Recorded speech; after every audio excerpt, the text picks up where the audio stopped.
Danny, how long do we have to do the spiel?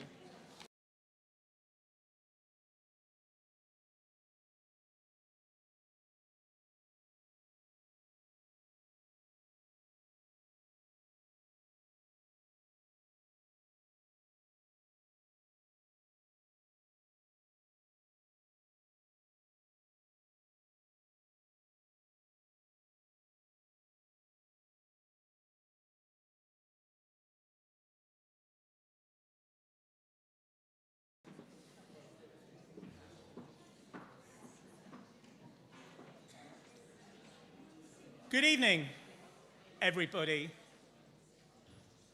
You are so welcome.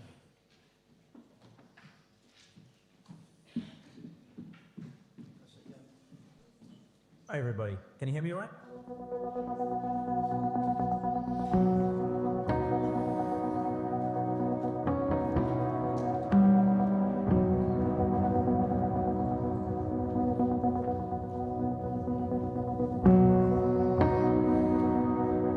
Maya was an art student in London that was subjected to a lot of abuse following October the 7th.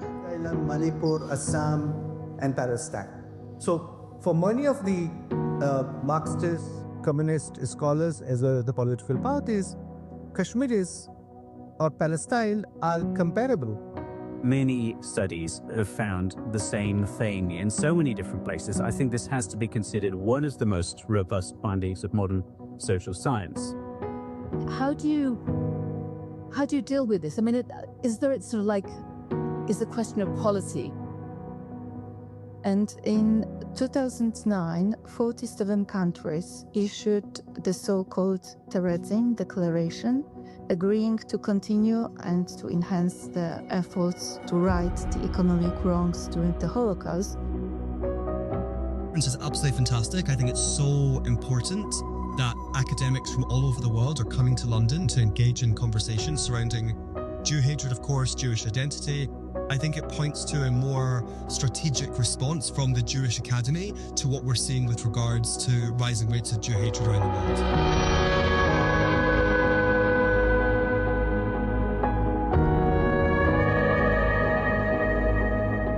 So the connection is brought very much to the fore by Eric Ward, who is an African-American black researcher and a senior fellow formerly of the Southern Poverty Law Center.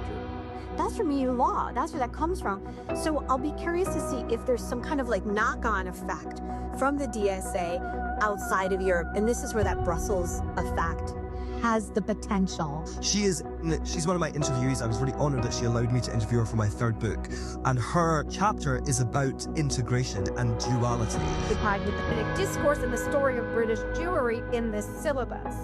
Going further back to my doctoral research on women in Britain's fascist movement, I grappled with how to deal with these women's anti-Semitism. What actually works? What actually has an impact? And I'm wearing my tartan kippah and I'm watching the King and Queen. I thought, that's it. Because I'm not leaving my Jewishness at the door. I'm bringing it in and I'm making it part of who I am. We don't need to choose.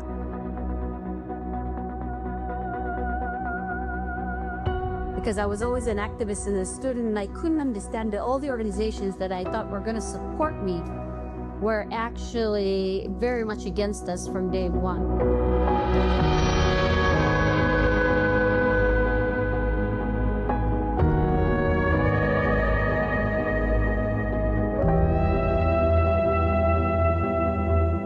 The points that were being made and staged about the seriousness with which some organizations take or don't take their research into anti-Semitism is really important, and just is a reminder of how necessary it is for researchers' data to be accurate and done with the necessary care.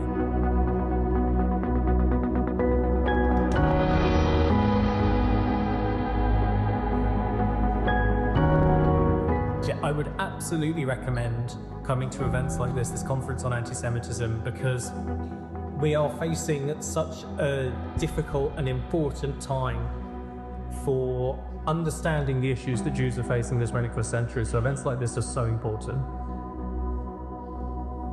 And I think everyone should be at this conference to learn. We have to continue our learning. It's vital.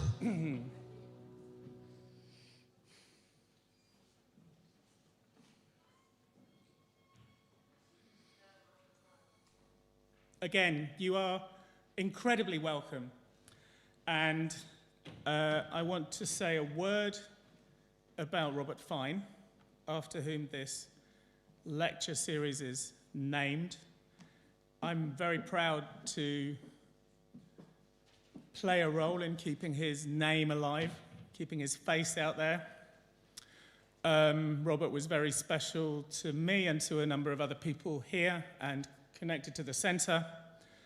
Robert died prematurely, really. He was my PhD supervisor, and really pleased that everybody is reminded of him once a year by us. Hopefully it will inspire some of us to go and read his work, which would make me very, very happy. I would like to also thank, in a very profound way, and not in a tick box way, the University of Westminster and Dibyesh Anand, who is the something Vice Chancellor of EDI something, thank you. And some colleagues from the University of Westminster also. But what I mean when I'm saying it's not a tick box thank, Dibyesh does not just rent us a room. He gives us a room. In fact, he gave us 2 rooms and 3 rooms. And he does not just give us a room, but he allows us to be part of the community of scholarship that is the University of Westminster with regularity. And that means a lot to us. And it means a lot to us in part because there is so much of the community of scholarship that we ought to be at home in, that ought to be part of our community that we are absolutely pushed out of and alienated from. So a huge thanks to Dibyesh and to Sylvie and everyone here at the University of Westminster, including, I believe, the VC, who is also supportive.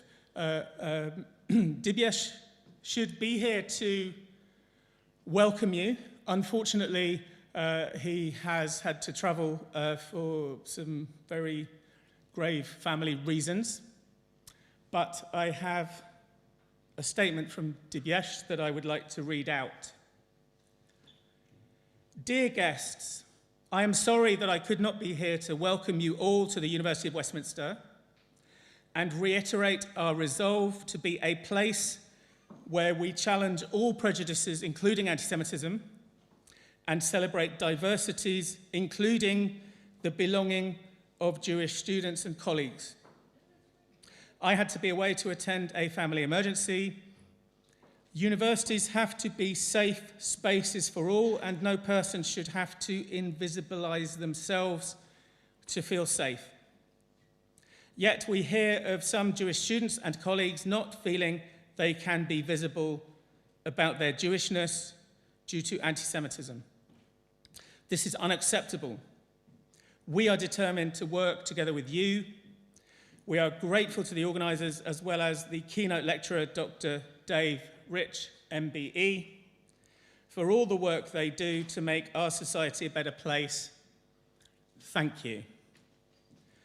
And there are a lot of fine words come out of academia, and from Dibyesh, it's more than fine words. It's really warm and loving and collegiate material support. So thank you, Dibyesh, and we wish you and your family all the very best. Also, for example, I would like to thank warm-heartedly, I think there are 5 security guys around the building paid for by the University of Westminster who work for the University of Westminster. So heartfelt thank you to them and to the CST also, who we have had discussions with about how to keep us safe. I was told that we're very, very welcome here, and we know that because usually it is so cold in these lecture theatres. And for us, they've really stoked up the boiler, I'm told. So I think we should take that as a compliment, but if it's too warm, then apologies, I'm sure. Let me go quickly through today's programme. We just heard from Dibyesh. In a moment, we're going to have the awarding of the Pete Newbon Award for 2025. After that, we will have the announcement of the London Centre for the Study of Contemporary Antisemitism book prize, £1,000 book prize. And after that, I will say a few more things about the project that we're involved in and that we're passionate about. And then we will buy you a drink and we'll go into the other room, I think through these doors at the bottom. And people can have a drink and socialise and meet each other. This is our annual event, kind of our Christmas party, right? Or our Hanukkah party, or our end-of-year coming together. But the coming together in real life, face-to-face, very important to me. We don't do it too often. And you're all very warmly welcome to be here, so thank you.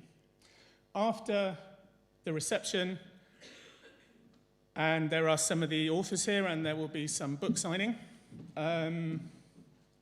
we come to the main event, which is the Robert Fine Memorial Lecture, which will be given by Dave Rich.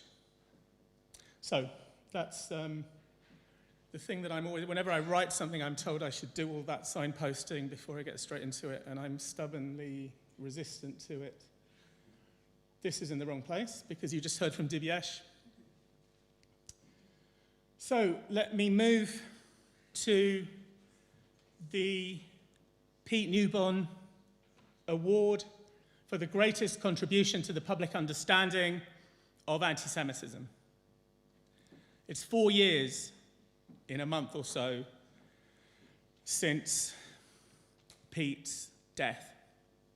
And there are many people in this room and many people on the live stream. By the way, we have a brilliant live stream going out there. We didn't tell you, any of you, about it because we wanted you to come.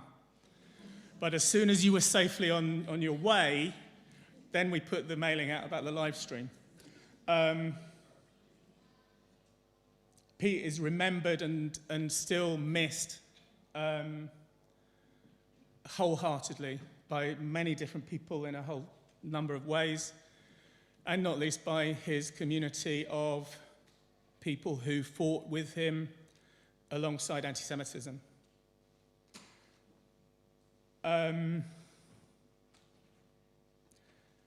I would like to introduce the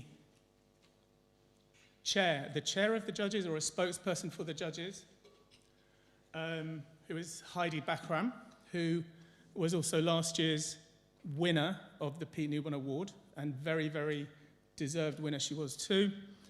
Heidi, I think since October the 7th, has really put her energy and her focus into campaigning.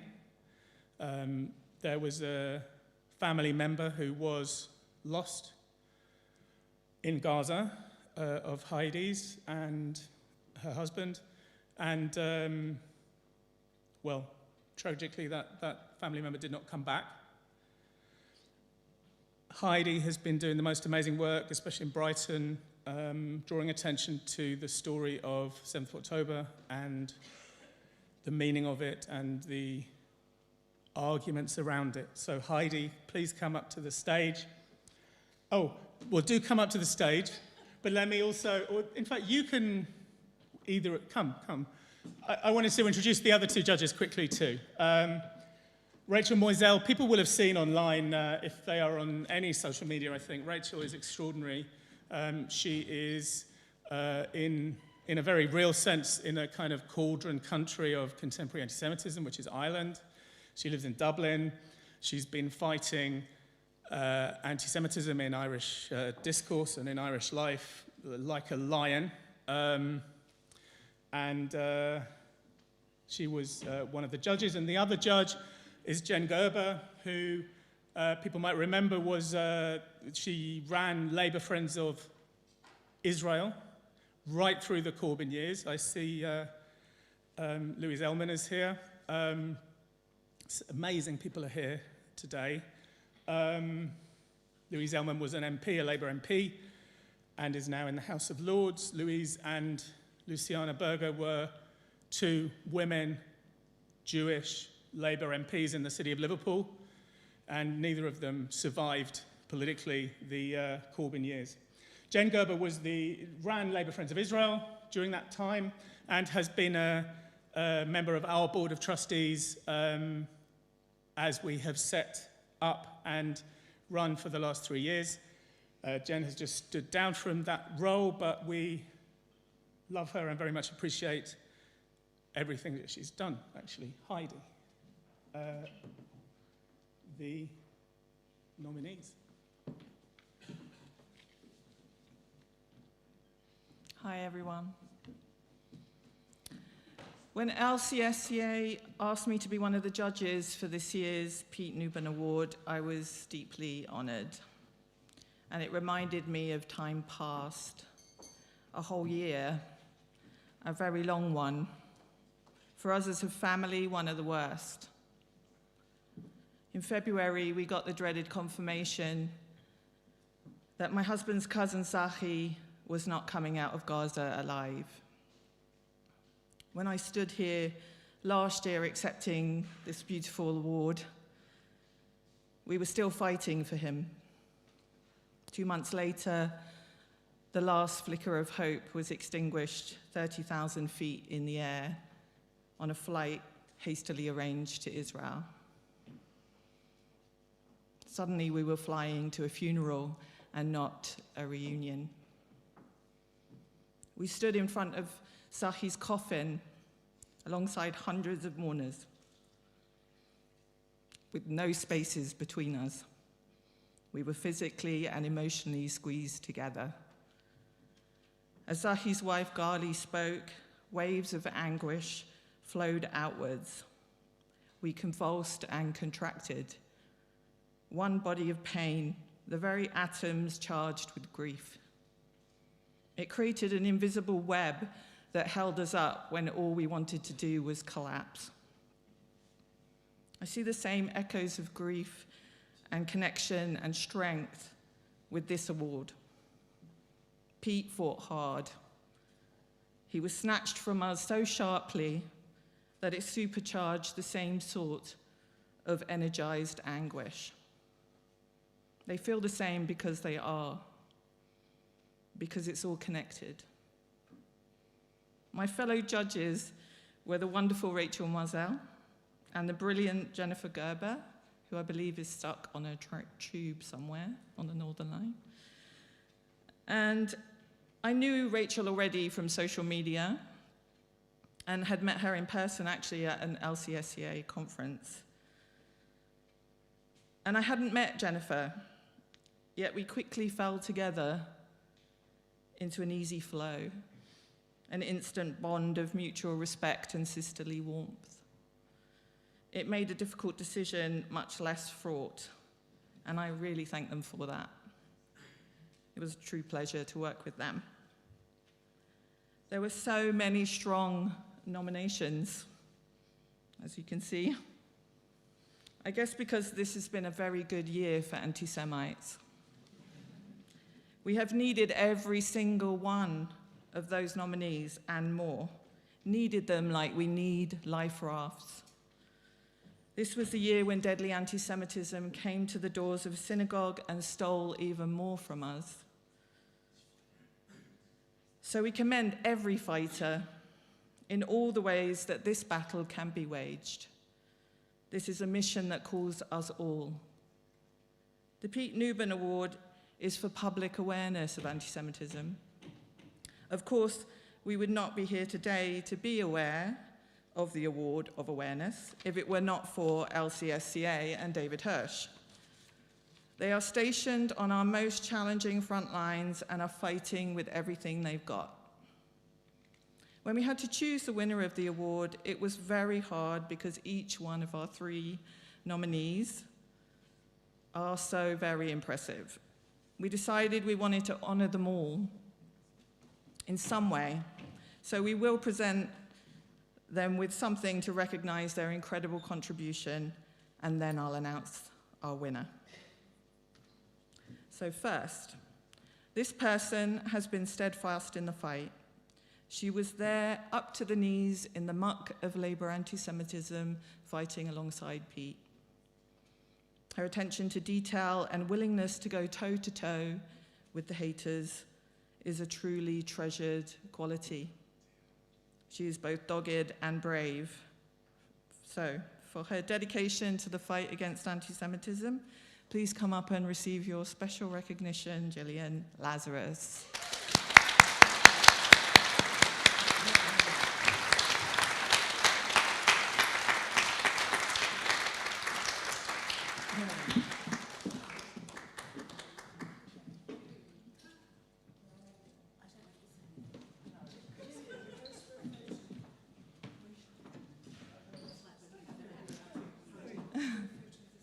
Oh, right now? Okay. Not in front of the whatever. Okay, not in front.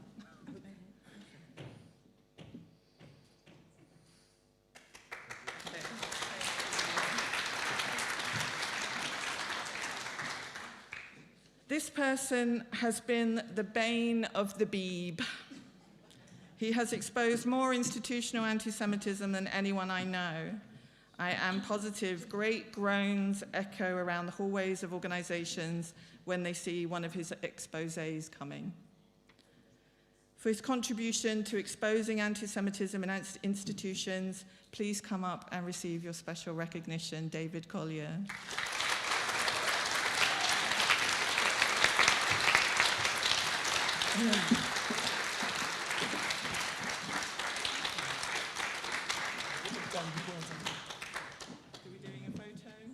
Sure. We have to do a photo with everyone. Over a bit more.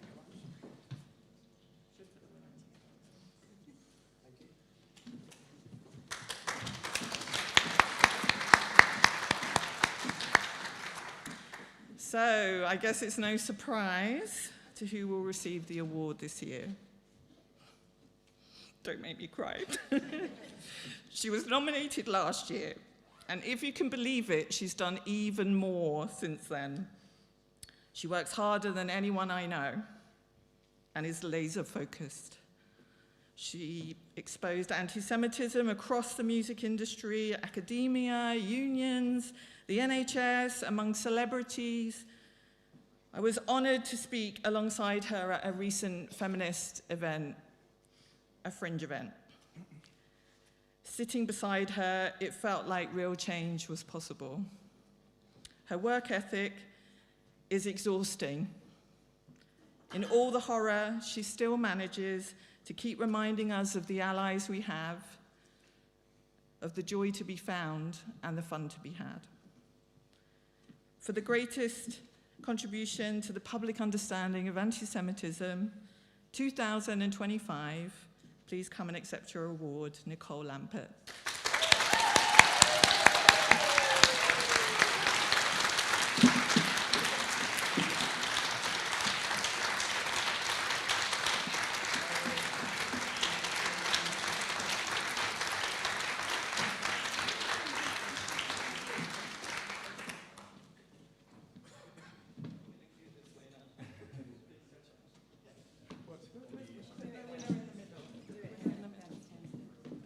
Trophy.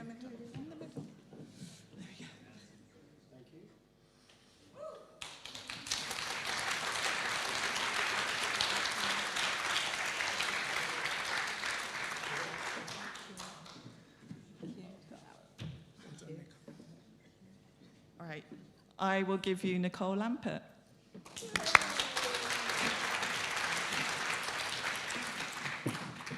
I hope you can hear me because I'm quite short. I didn't expect to get this actually, so I haven't done a speech. But I want to thank Jeremy Corbyn to start off with, because if it wasn't for him, then I would probably just still be writing tittle-tattle about celebrities. Jeremy Corbyn, thanks to him, I started writing online, and I met the wonderful Pete, who this award is named after. When I say met, like lots of people, we formed a relationship online. I never met him in real life, I'm sad to say. But he was always there with his humour. For me, it was always very exciting to have an actual academic talk to me and treat me with respect. And we all miss him and his humour very much. Thanks to Corbyn, I met Heidi, and I met the three great Davids of the anti-Semitism world, the wonderful David Hirsh here, the brilliant David Collier, my fellow nominee, and Dave Rich, of course, who are all kind of my linchpins, the people I look at and often go to for advice. Gillian, also fellow nominee, is another person that I've met in this fight. She's amazing the way she wades through the absolute hell of these horrendous groups. She exposes the hatred, and just also a special word for David, who, for me, has broke the story of the year in every way, whether showbiz way, entertainment, but also by the way he stopped and really made the BBC stop and think, or should have done at least. But we do know from at least one of the reports that when they have a documentary now, they do say, what would David Collier say about this? There's no greater accolade than that.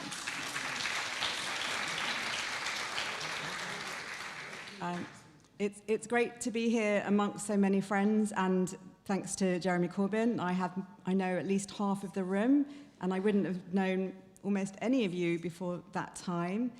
I want to particularly thank my Labour Against Anti-Semitism friends. Many of you are here and who are always there for advice. My journalist friends. So just on Friday, I can say, can you give me some ideas of where Israel has been cancelled? And within 5 minutes, I have 10 ideas being thrown at me. Editors like Jake, my feminist friends, my friends from the entertainment industry. Today here, it feels like we are family, and that's what we need more of, because the war is over, or there's certainly a ceasefire, a fragile ceasefire, but this war that we are in continues. And I think we're not fighting it well enough. We're not fighting it together, and that's something that I implore all of us to do, to meet each other in the break here and to talk and to figure out how we fight this bigger war against us, against world Jewry, because otherwise we don't have a future in this country. I want to try and end it on, I suppose, a happy note. I'm having just spoken to someone from the Jewish community in Birmingham and having a look at what the medics are going through, looking at Eurovision. All I can say is that we have right on our side. We've been here before. We can get through it. And thanks to all the amazing people in here, we will. Thank you very much.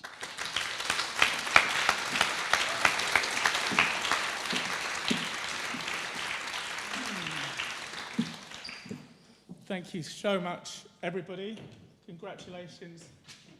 Nicole didn't mention that she was the one who, I think it's fair to say, broke the story about Gary Lineker.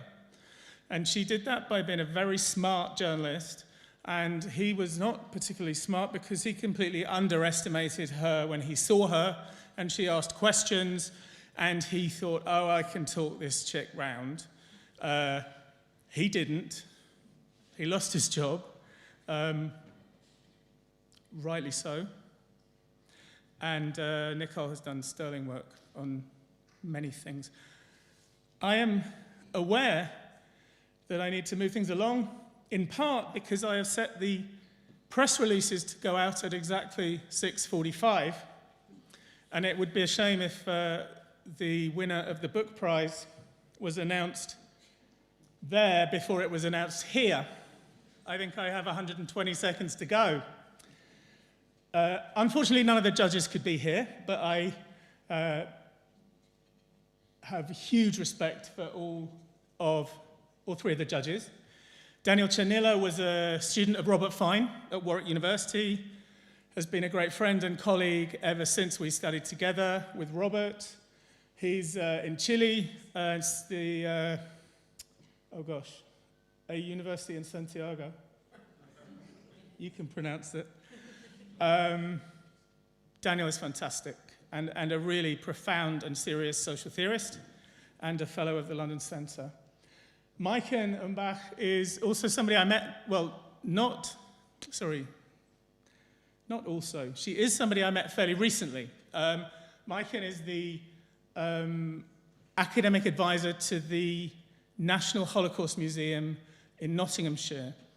And honestly, I kind of knew about it for a long time, but I never went up there and I never really made it my business to find out what they do and how. And I think that was my error. I think the National Holocaust Museum is fantastic. It's really interesting. It's run by people who are not Jewish in a neighborhood that is not Jewish for predominantly people who are not Jewish, and they educate about the Holocaust. So Maiken is doing fantastic work with them. Pamela Walker is also a fantastic colleague. I spend a lot of time traveling, going to events and conferences and this and that, and I met Pamela in fact, Pamela got in touch with me before I traveled and said, why is everybody in my department anti-Semitic? She said, I'm not Jewish. In fact, she's a Christian. And she said, what's going on here? Can you help me? And, well, I tried. But Pamela is doing great work at Carleton University in Ottawa with a little bit of my help, but mainly with her own help. So, 3 brilliant judges. The nominees are Ben Freeman, the Jews and Indigenous people, Brendan O'Neill, After the Pogrom, Douglas Murray, On Democracies and Death Cults, Eli Sharabi, Hostage, and Jake Wallace-Simons, who is, I think, the only one of the group who is here. Made the effort, he says, grumpily. You're very welcome, Jake. Those are the nominations. And I think the press release is going out this second, strangely, so I will tell you who won the prize, and it is Eli Sharabi.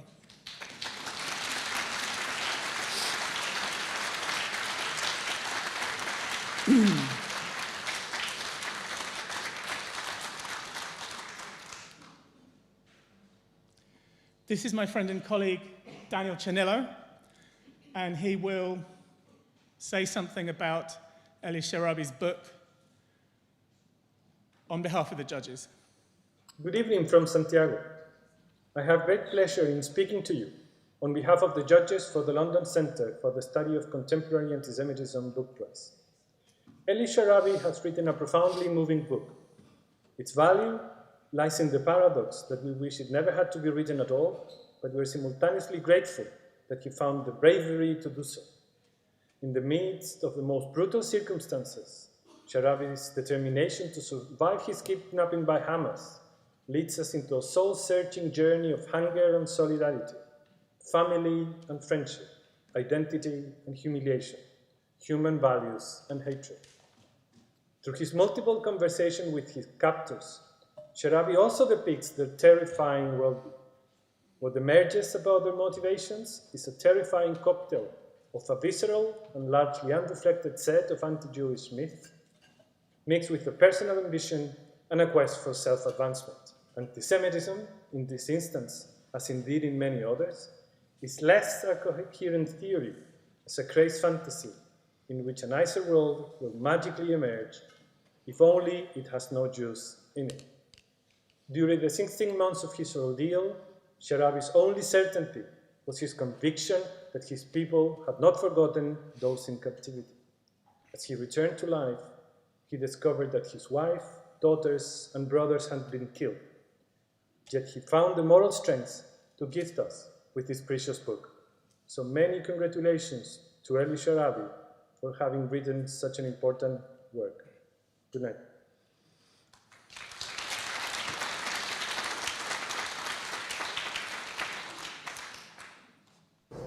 Good evening. I want to express my heartfelt thanks to the London Centre of the Study of Contemporary Antisemitism for honoring my book Hostage with this award. This means so much to me. Your center's work researching, exposing, and challenging contemporary antisemitism is invaluable. In these times, when British Jews are facing an atmosphere of uncertainty and rising hostility, your commitment to clarity, truth, and academic rigor provides both strength and reassurance.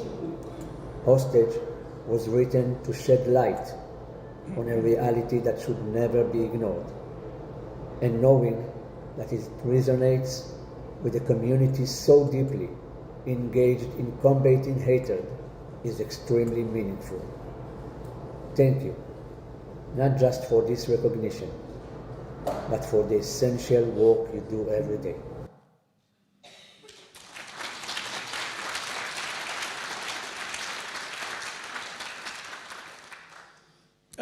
Ellie is an extraordinary man. The book is an extraordinary book. My daughter up there tells me that he's going to be the next Prime Minister of Israel. And you can buy his book at the reception in a little while. Ellie donated his £1,000 to Kisharon Langdon, who say that they are deeply honoured that Eli Sharabi has decided to donate the prize to us.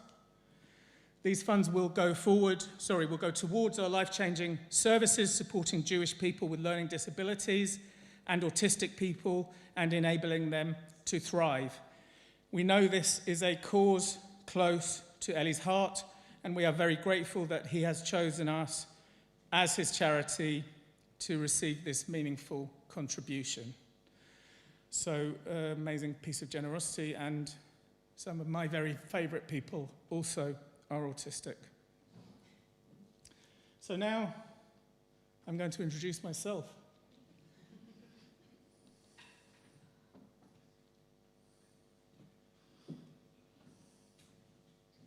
Hirsh, Zionist. David Hirsh, Zionist. David Hirsh, Zionist, Zionist, Zionist. David Hirsh. David Hirsh. David Hirsh. David Hirsh. Zionist. Zionist, Zionist. Zionist. Zionist. Zionist, Zionist. Zionist. Zionist. Zionist. Zionist. Zionist. Zionist, Zionist. Zionist. Zionist. Zionist, Zionist, David Hirsh.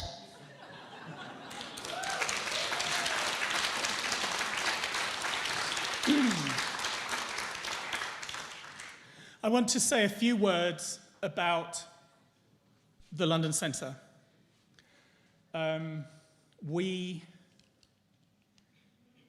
People will remember that we had our conference and our big launch event planned for the 11th of September 2022. And people will remember that Her Majesty the Queen died on the 8th of September and messed up all our plans. The conference did go ahead and it was very successful. And I want to tell you something about what we do and why, and I want to tell you something about the progress that we made. When I booked the Bloomsbury Theatre for the launch event, I signed a contract to rent the theatre before we had collected the money to pay for it. I'm hoping, oh gosh, I'm not even sure that that was in fact before we were legally constituted, but my board would slaughter me if I did something like that now. But we didn't have a bank account, we didn't have any money, we didn't have anything, but we did have a community of support and we had a community of scholars. And that's the basis from which we developed. In a sense, what we do is quite inherently, I've been trying to work out if it's elite or elitist, but what we do is to take the arguments and the evidence and the discussions about anti-Semitism into the very highest and most sophisticated levels of our society, which is focused around the universities. And I think it's fair to say that not everybody can do that. We can do that, and we want to do that, and we need support. And it's one of the things about this project is that we have always had a community of support around us, a community of people who felt that what we were doing was important to them. And firstly, I want to thank all of those people who have supported us with no matter how small or large amounts of money, and who have volunteered and who have just been there for us, with us, helping us. So that's where we started. We constituted the London Centre as a legal entity with charitable status on the 23rd of June 2022. And I mean, some of the friends that have been with us and helping us around, are here now, many of them. Ricky Cousins is doing the videoing, he's doing the live stream that you're not allowed, and other people in this room, such as Lacroix, who's doing the photography, people who we knew at the beginning or who we have met along the way, and they make us feel brilliant. Our board of trustees are chaired by Michael Salberg. Michael spent a career in the ADL, leading their anti-Semitism work around the world outside of America. He was then at the Conference of Presidents in the US. He still lives in New York, and he's one of our trustees, which is absolutely fantastic that we have somebody so at home in the American Jewish community. And Michael is now our chair. Howard Woolman is here. Derek Spitz is here. I think Charlotte Henry is not here.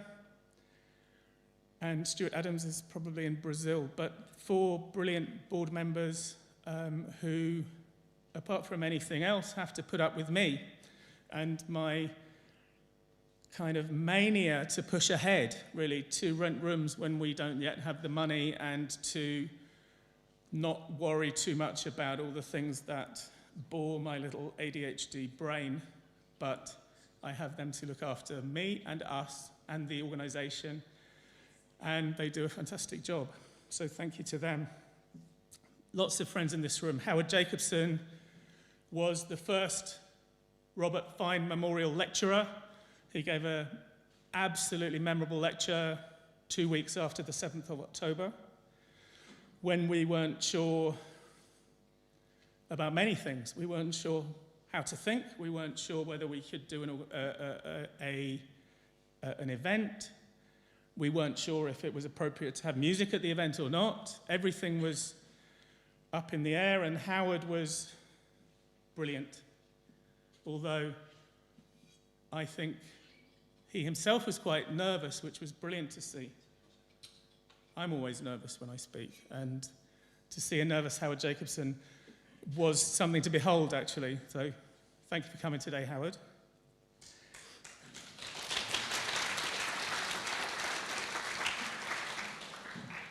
What are we here for, and what do we do? We are not just another organisation that fights anti-Semitism. We think that we have a unique ability and duty to organise in the universities. Everybody knows that the universities are, everybody who understands anything about anti-Semitism knows that the universities are one of the key places in which anti-Semitism is important. It's important because at the highest levels of sophisticated thinking, there is a lot of anti-Semitism, and that's something that hasn't been the case since the Holocaust, I think. It has been the case in the past. There is a proud tradition of anti-Semitic professors, and that is something important about the world that we live in. Now, how do we relate to that? Sometimes it's tempting to look at some of the things that are tolerated in the universities and just say the universities are finished and they are dead and we just need to get out and we need to do our thinking and our teaching and everything somewhere else. We're not prepared to do that. We're not prepared to concede defeat in the universities or at the highest level of scholarship. So our objectives, number one, is to challenge the intellectual underpinnings of anti-Semitism in public life. We're not just a simple kind of think tank who does research. We do research. We do a lot of research, and our fellows do a lot of research. But we do it in order to engage, which is a nice turn of phrase, because Engage was the organization through which we fought the boycott back to 2005, and with which we fought anti-Semitism, and people can still find the old Engage website at engage.org.uk. We engage within the disciplines. Lots of people do really great work. For example, the best of it perhaps in this country is done by UJS in supporting students and educating students and organizing them politically and socially. It's great. And everybody else kind of wants to be on campus. But the problem, as I see it, is that when those students get into the lecture theatre and are taught to embrace an anti-Semitic framework of one kind or another of thinking, and they are given anti-Semitic books on their reading list, and they are taught what is okay and what is not okay, and challenging contemporary anti-Semitism is not okay. So when people get into the lecture theatres, into the conferences, when they try to get published in the journals, when they try to get their books published, when they try to get an academic job, when they try to get promoted, they rely on peer review, and they rely on being embraced by the culture that already exists. And in too many places, the culture in the social sciences and the humanities and beyond are such that people who do what we do could not succeed. So, firstly, we are a community of scholarship. You pay with your taxes for many communities of scholarship. They are called universities. But we are not really allowed to do the work that we do in them. We are allowed to be in them, some of us, although I know many, many people who were great students, great grad students, wrote great books, wrote great papers, and could never get academic jobs. In fact, there are very few people in this country doing research on contemporary anti-Semitism professionally in a university. Very few people. There are a number of people who are retired and who are doing it. There are a number of people who earn their living doing something else in academia, but who do a little bit of this on the side.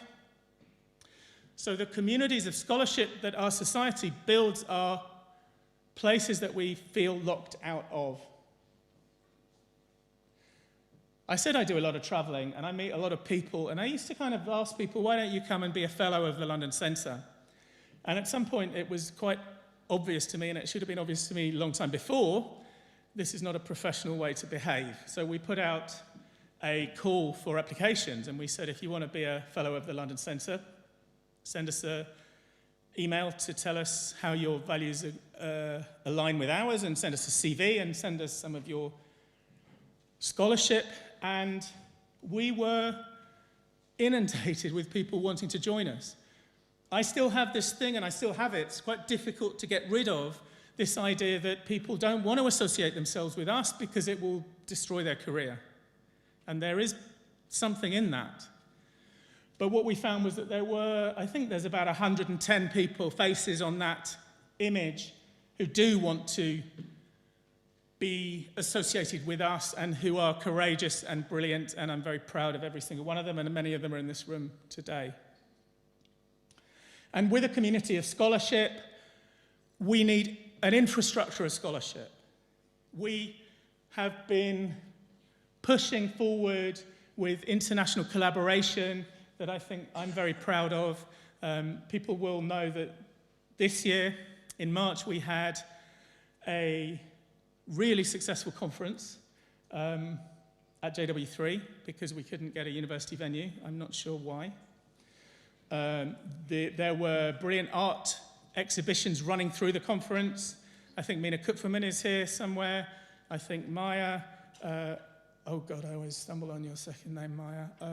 Maya is here also. And Marami.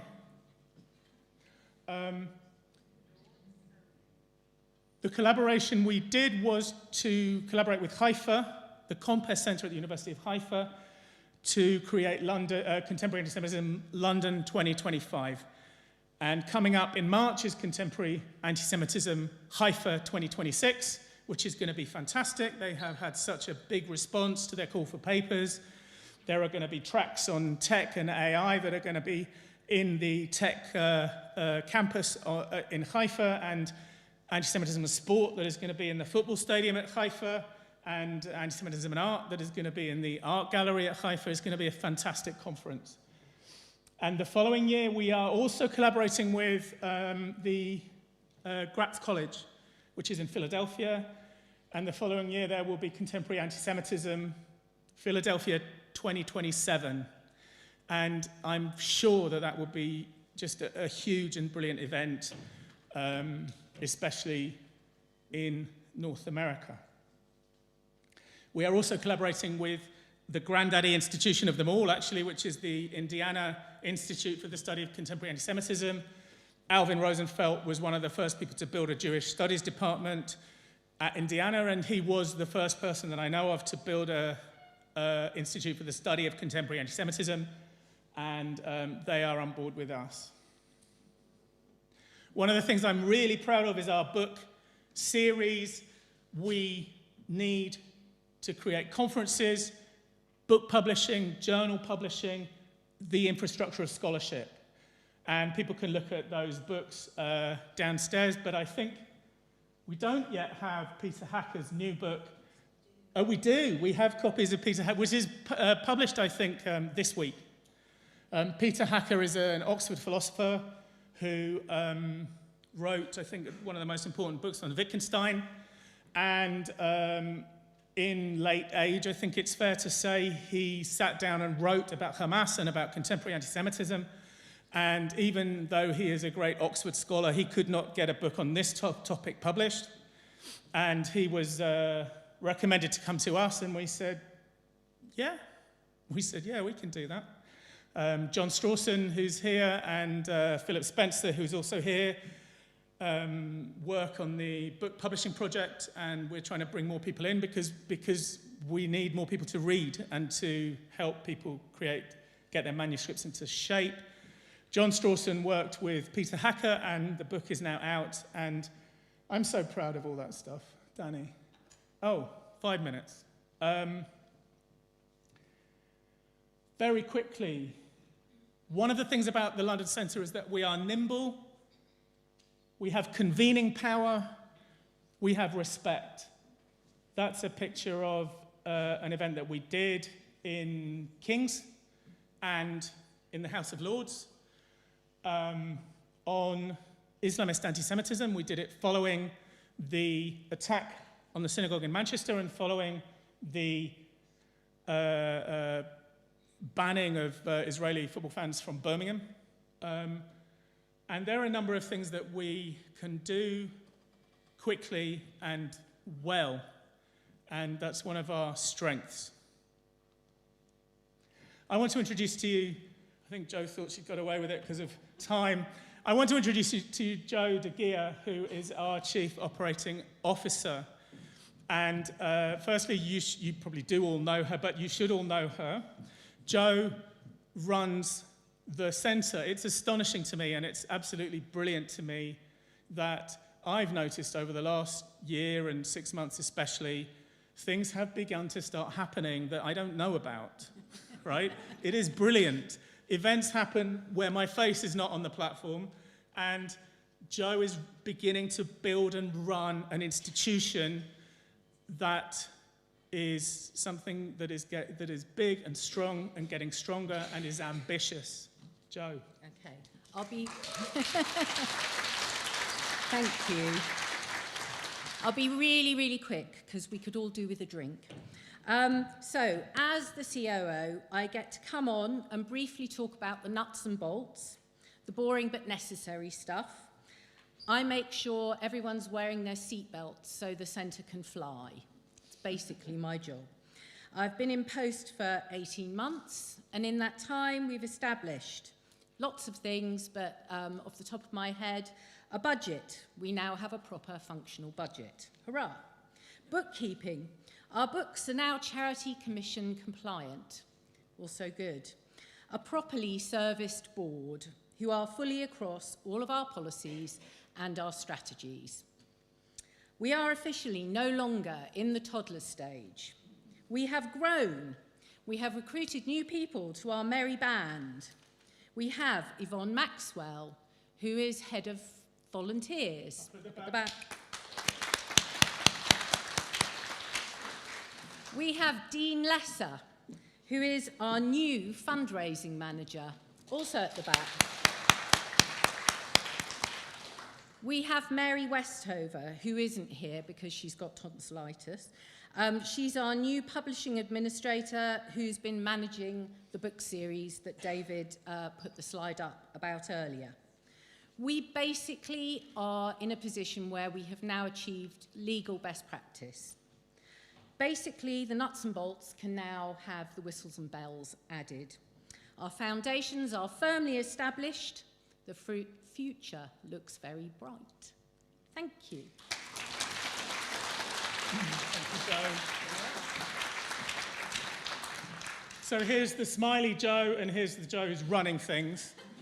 And I love that picture. I don't think Joe loves it so much. So now I'm supposed to ask you all for money. I'll do that a little bit, but to be honest, I think that the people in this room are already our friends, and the people in this room are already giving what they can give, and the people in this room are giving us money and time and energy and support and love. So I won't really ask, I mean, yeah, give us money if you like, and we need money, but go and talk to other people. If you know rich people, if you know influential people, even if you know people who aren't especially rich and influential, but we have a community of people who give £10 a month. Some of them give 2, some of them give 30, and we value that community so much, and that community needs to grow. We also need to talk to people who can give us more serious money, because I would say a little bit stronger than Joe did, we have built a compliant and serious institution.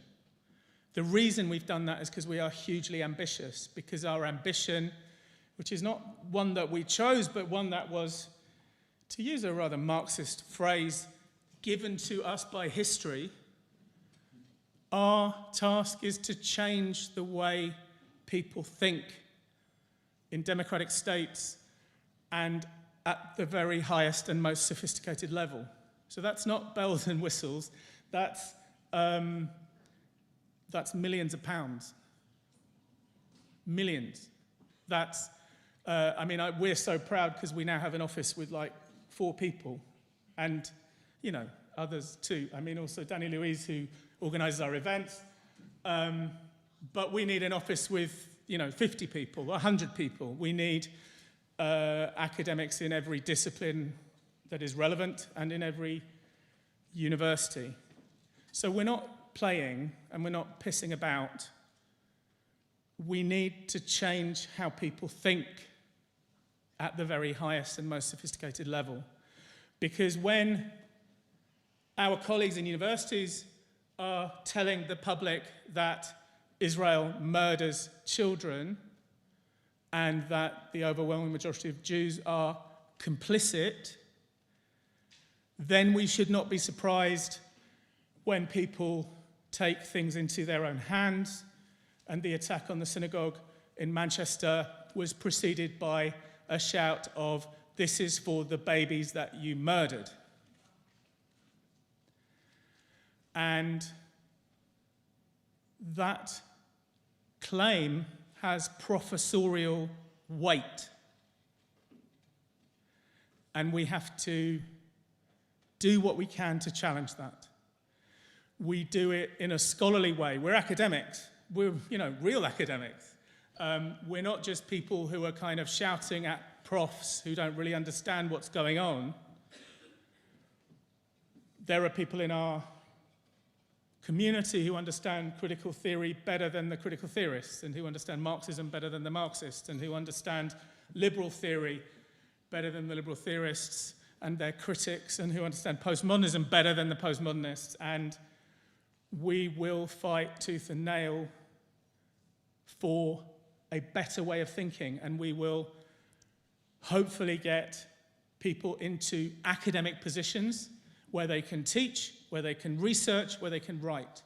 I go ask people for money, and I say, we need more research funding. And they kind of roll their eyes and go, well, we know enough, don't we? We don't need to do more research. Now is the time for action. And you have to then sit down and explain that in academia, research is action. You don't get into an argument with Judith Butler by knocking on her door or turning up at her event and putting your hand up. You get into an argument with Judith Butler by doing a master's course and a PhD and a postdoc, and by writing a book or two, and by teaching students, and by putting yourself in a position where you can do that. And if we are to bring together communities of scholars with an infrastructure of scholarship, then we need to be very, very strong. So having told you a story of our brilliant progress that I am very proud of, we haven't even started yet, because we have a lot to do. So if you do want to give us some money, please do.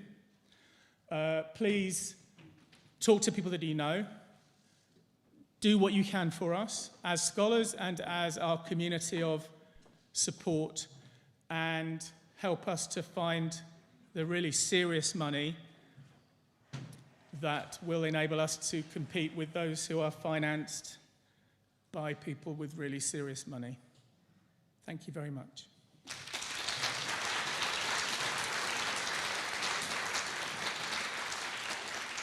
So please come and have a drink, and we will be back in 30 minutes for the main event, which is Dave Rich. Thank you.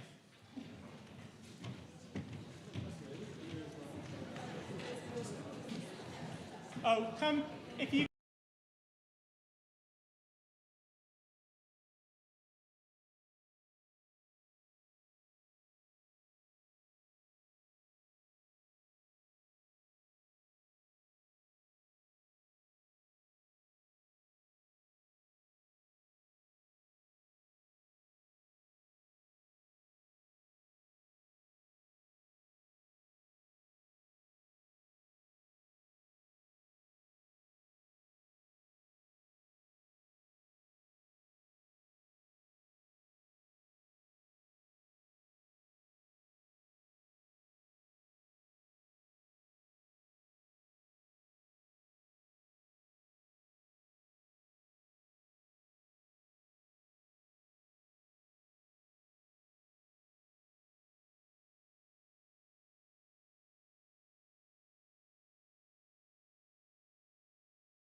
Then we will begin. Oops. Hello, David. I'm going to introduce Joanna first, and she's going to introduce you.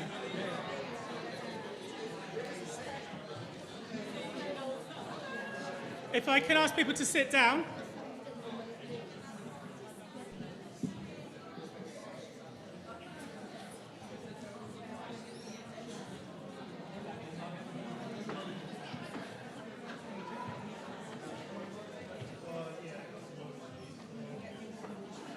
Okay.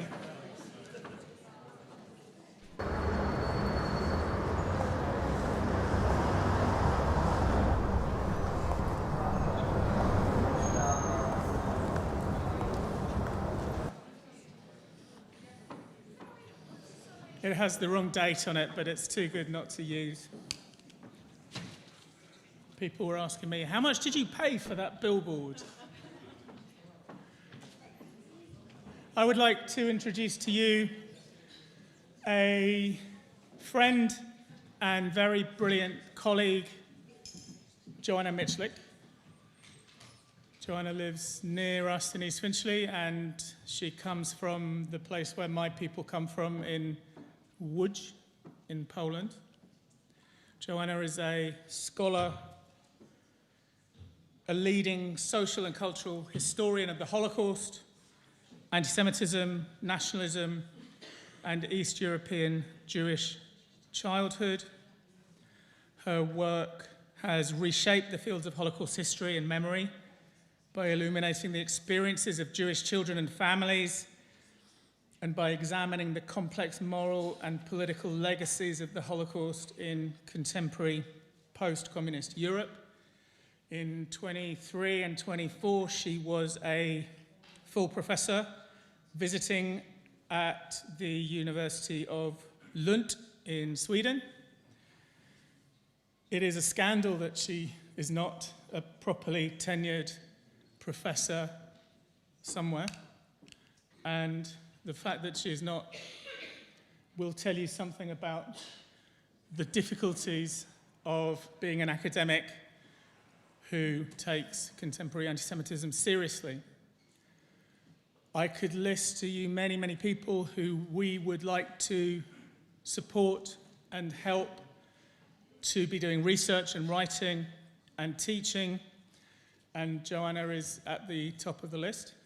Joanna, I'd like to invite you to come up and to take over from me on behalf of the London Centre and to chair the Robert Fine Memorial Lecture. Joanna.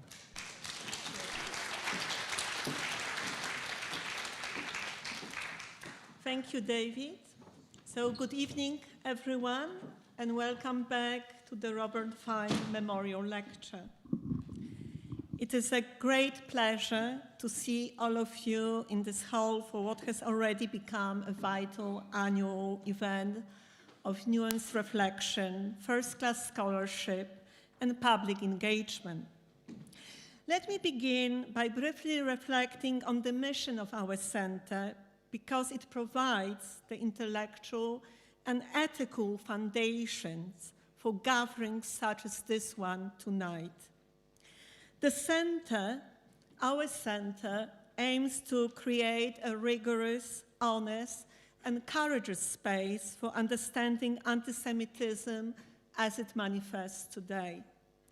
As David already mentioned, we bring together local, national, and international researchers, writers, journalists, educators, and community voices to illuminate the mechanisms by which anti-Semitism adapts itself to new political, social, cultural, and technological conditions.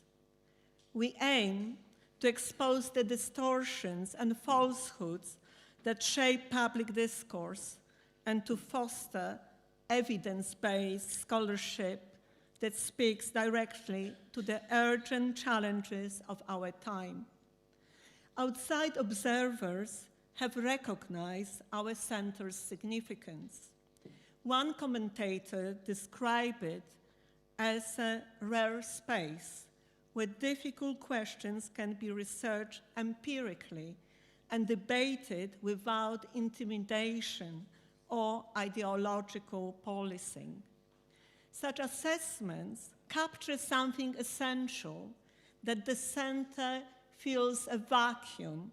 It stands not only for academic excellence, but for public courage. This evening's lecture continues that tradition, and it is worth remembering how this tradition began. At our first annual Robert Fine Lecture, the distinguished novelist Howard Jacobson offered a brilliant and wide-ranging reflection on contemporary Jewish anxieties and the phenomenon of self-hating Jew. And we are delighted that he's here with us tonight. In that lecture, he mentioned Dr. Dave Hirsh as an analyst whose work helped illuminate the strange and shifting forms of anti-Semitism. It is therefore particularly fitting that this year we welcome Dave himself as our Robert Fine lecturer. Before I invite Dave to the stage, allow me to introduce him properly. Dr. Dave Hirsh, MBE, is one of Britain's foremost authorities on anti-Semitism, anti-Zionism, and political extremism. He has worked at the Community Security Trust since 1994 and now serves as its Director of Policy, shaping national understanding of anti-Semitic trends and supporting victims of hate crime. Dave completed his PhD at the Peirce Institute for the Study of Anti-Semitism at Birkbeck, University of London in 2015. His doctoral work was on Zionist and anti-Zionist political protest and student activism in Britain, 1968-1986. Dave is also a research fellow at our center and serves on the editorial board of the Journal of Contemporary Antisemitism. His major works, including Everyday Hate, along with many academic essays, have become indispensable guides to understanding the dynamics of antisemitism in the United Kingdom and beyond. But his contributions also extend beyond academia. He has written for major international newspapers and journals, and he serves on key national advisory bodies on hate crime. Earlier this year, he was awarded the honor of Member of the Order of the British Empire for his outstanding service to the Jewish community and to the public understanding of extremism and anti-Semitism. But I would like to end on a memorial or more personal reflection, with a more personal reflection. In the months since October 7, when the British Jewish community has experienced unprecedented levels of fear, anger, and isolation, Dave's regular short commentaries on Substack, Everyday Hate, have become a source of clarity and, importantly, of steadiness. They have helped articulate the deep anxiety of British Jews, not as an abstraction, but as a lived daily reality. For me, and I believe for many people in this room, his writing has offered something rare, a voice that corrects distortions and half-truths circulating in mainstream media, and that explains without simplifying, a voice confronting painful realities without surrendering to despair, and Dave shared with me that these commentaries might be published soon. In addition, Dave has been one of the few public intellectuals willing to interrogate carefully the phenomenon of Holocaust inversion after October 7, a topic he addressed in a paper, "The Holocaust Cannot Mean Whatever You Want It to Mean." With the same forensic precision and clarity, Dave most recently discussed the Prescott Report on the BBC. It is exactly the kind of intellectually nuanced and ethically grounded work that Robert Fine himself would have admired for his scholarship, courage, and contribution to public understanding of anti-Semitism at the moment of profound communal vulnerability. It is a privilege to welcome him tonight. Dr. Dave Rich, the floor is yours.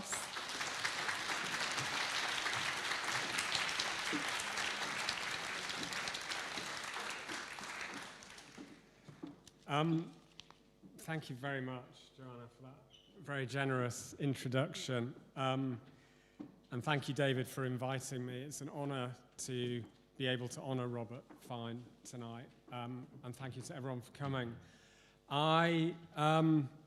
We're here to talk about anti-Semitism, obviously.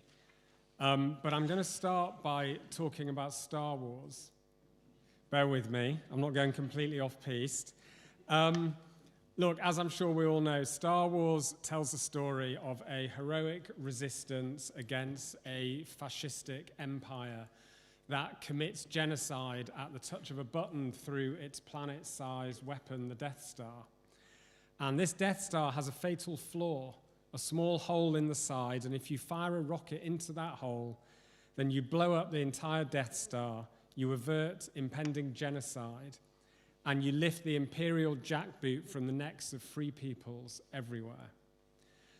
Now, this is the metaphor that the Irish actress Denise Gough, who is starring in a Star Wars TV spin-off, reached for a few weeks ago when she wanted to explain why defeating Israel is the key to ending all global suffering. She said, the Death Star is like all of it. Sudan, Congo, Nigeria, she named these countries, all of it everywhere. And Palestine is like that small hole, the weak point of the entire imperial system. And if we can free Palestine, she said, it explodes everything and ends imperial oppression everywhere. Well, so the novelist Pankaj Mishra made a similar argument, albeit in more highbrow terms, in his recent book, The World After Gaza, where he argued that the war in Israel and Gaza is of a different quality and significance than any other on earth. Not because of the scale of death and destruction, the longevity of the war, or the depth of Western involvement, but simply and solely because Israel is Jewish. Only the Jews, Mishra wrote in his book, straddle humanity's deepest fault lines. In the last century, he wrote, between religious tradition and secular modernity, capitalism and socialism, democracy and totalitarianism. And now, in the form of Israel, between Arabs and Jews, global North and global South, and white and non-white peoples. Therefore, the Jewish state, he wrote, is of great and ominous significance for all of humanity. And it is Israel, not Trump's America or Putin's Russia or Xi's China, which is causing a collapse of the free world. Okay, one more example. In August last year, this is my favorite of the three, Michael Fakhri, who is the United Nations Special Rapporteur on the Right to Food and a professor at the University of Oregon School of Law, published a report titled Palestine and the Right to Food, which argued that, and I'm quoting again, The tools and techniques that will free the Palestinian people from occupation, oppression, and exploitation will ultimately be the same ones that can free us all. Now, he was writing about hunger and the global food industry. And it's the same claim, the same belief, that freeing Palestine frees the world. But in this case, it promises us liberation from the harms done by industrialized agriculture and processed foods. Even this, it seems, could be overcome if only Gaza were free. Most of the world's population, he explained, suffer under food systems that harm or kill them through slower forms of violence than in Gaza today. And by fighting Israel's starvation campaign against the Palestinians, I'm still quoting, people are in effect also fighting for their own freedom from hunger. Now, this report was in the form of a graphic novel that is hosted on the website of the United Nations High Commissioner for Human Rights. It's still there today. And it is made up of vivid cartoon drawings which show a multi-headed dragon with each head labeled as capitalism, imperialism, racism, patriarchy, fascism, and extractivism. And this dragon is also drawn as Israel, breathing fire to burn Palestine. Now, it follows a rich and well-trodden tradition of anti-Semitic zoomorphism in which Jews are drawn as all sorts of beasts and monsters. But it's not the cartoon dragon that matters so much as the idea it represents, which is yet again that through defeating Israel, the path to ending world hunger can be unblocked, just as for Denise Goff, the liberation of Palestine will end conflict in Africa. And for Pankaj Mishra, it is only a Jewish state which holds up a mirror to humanity.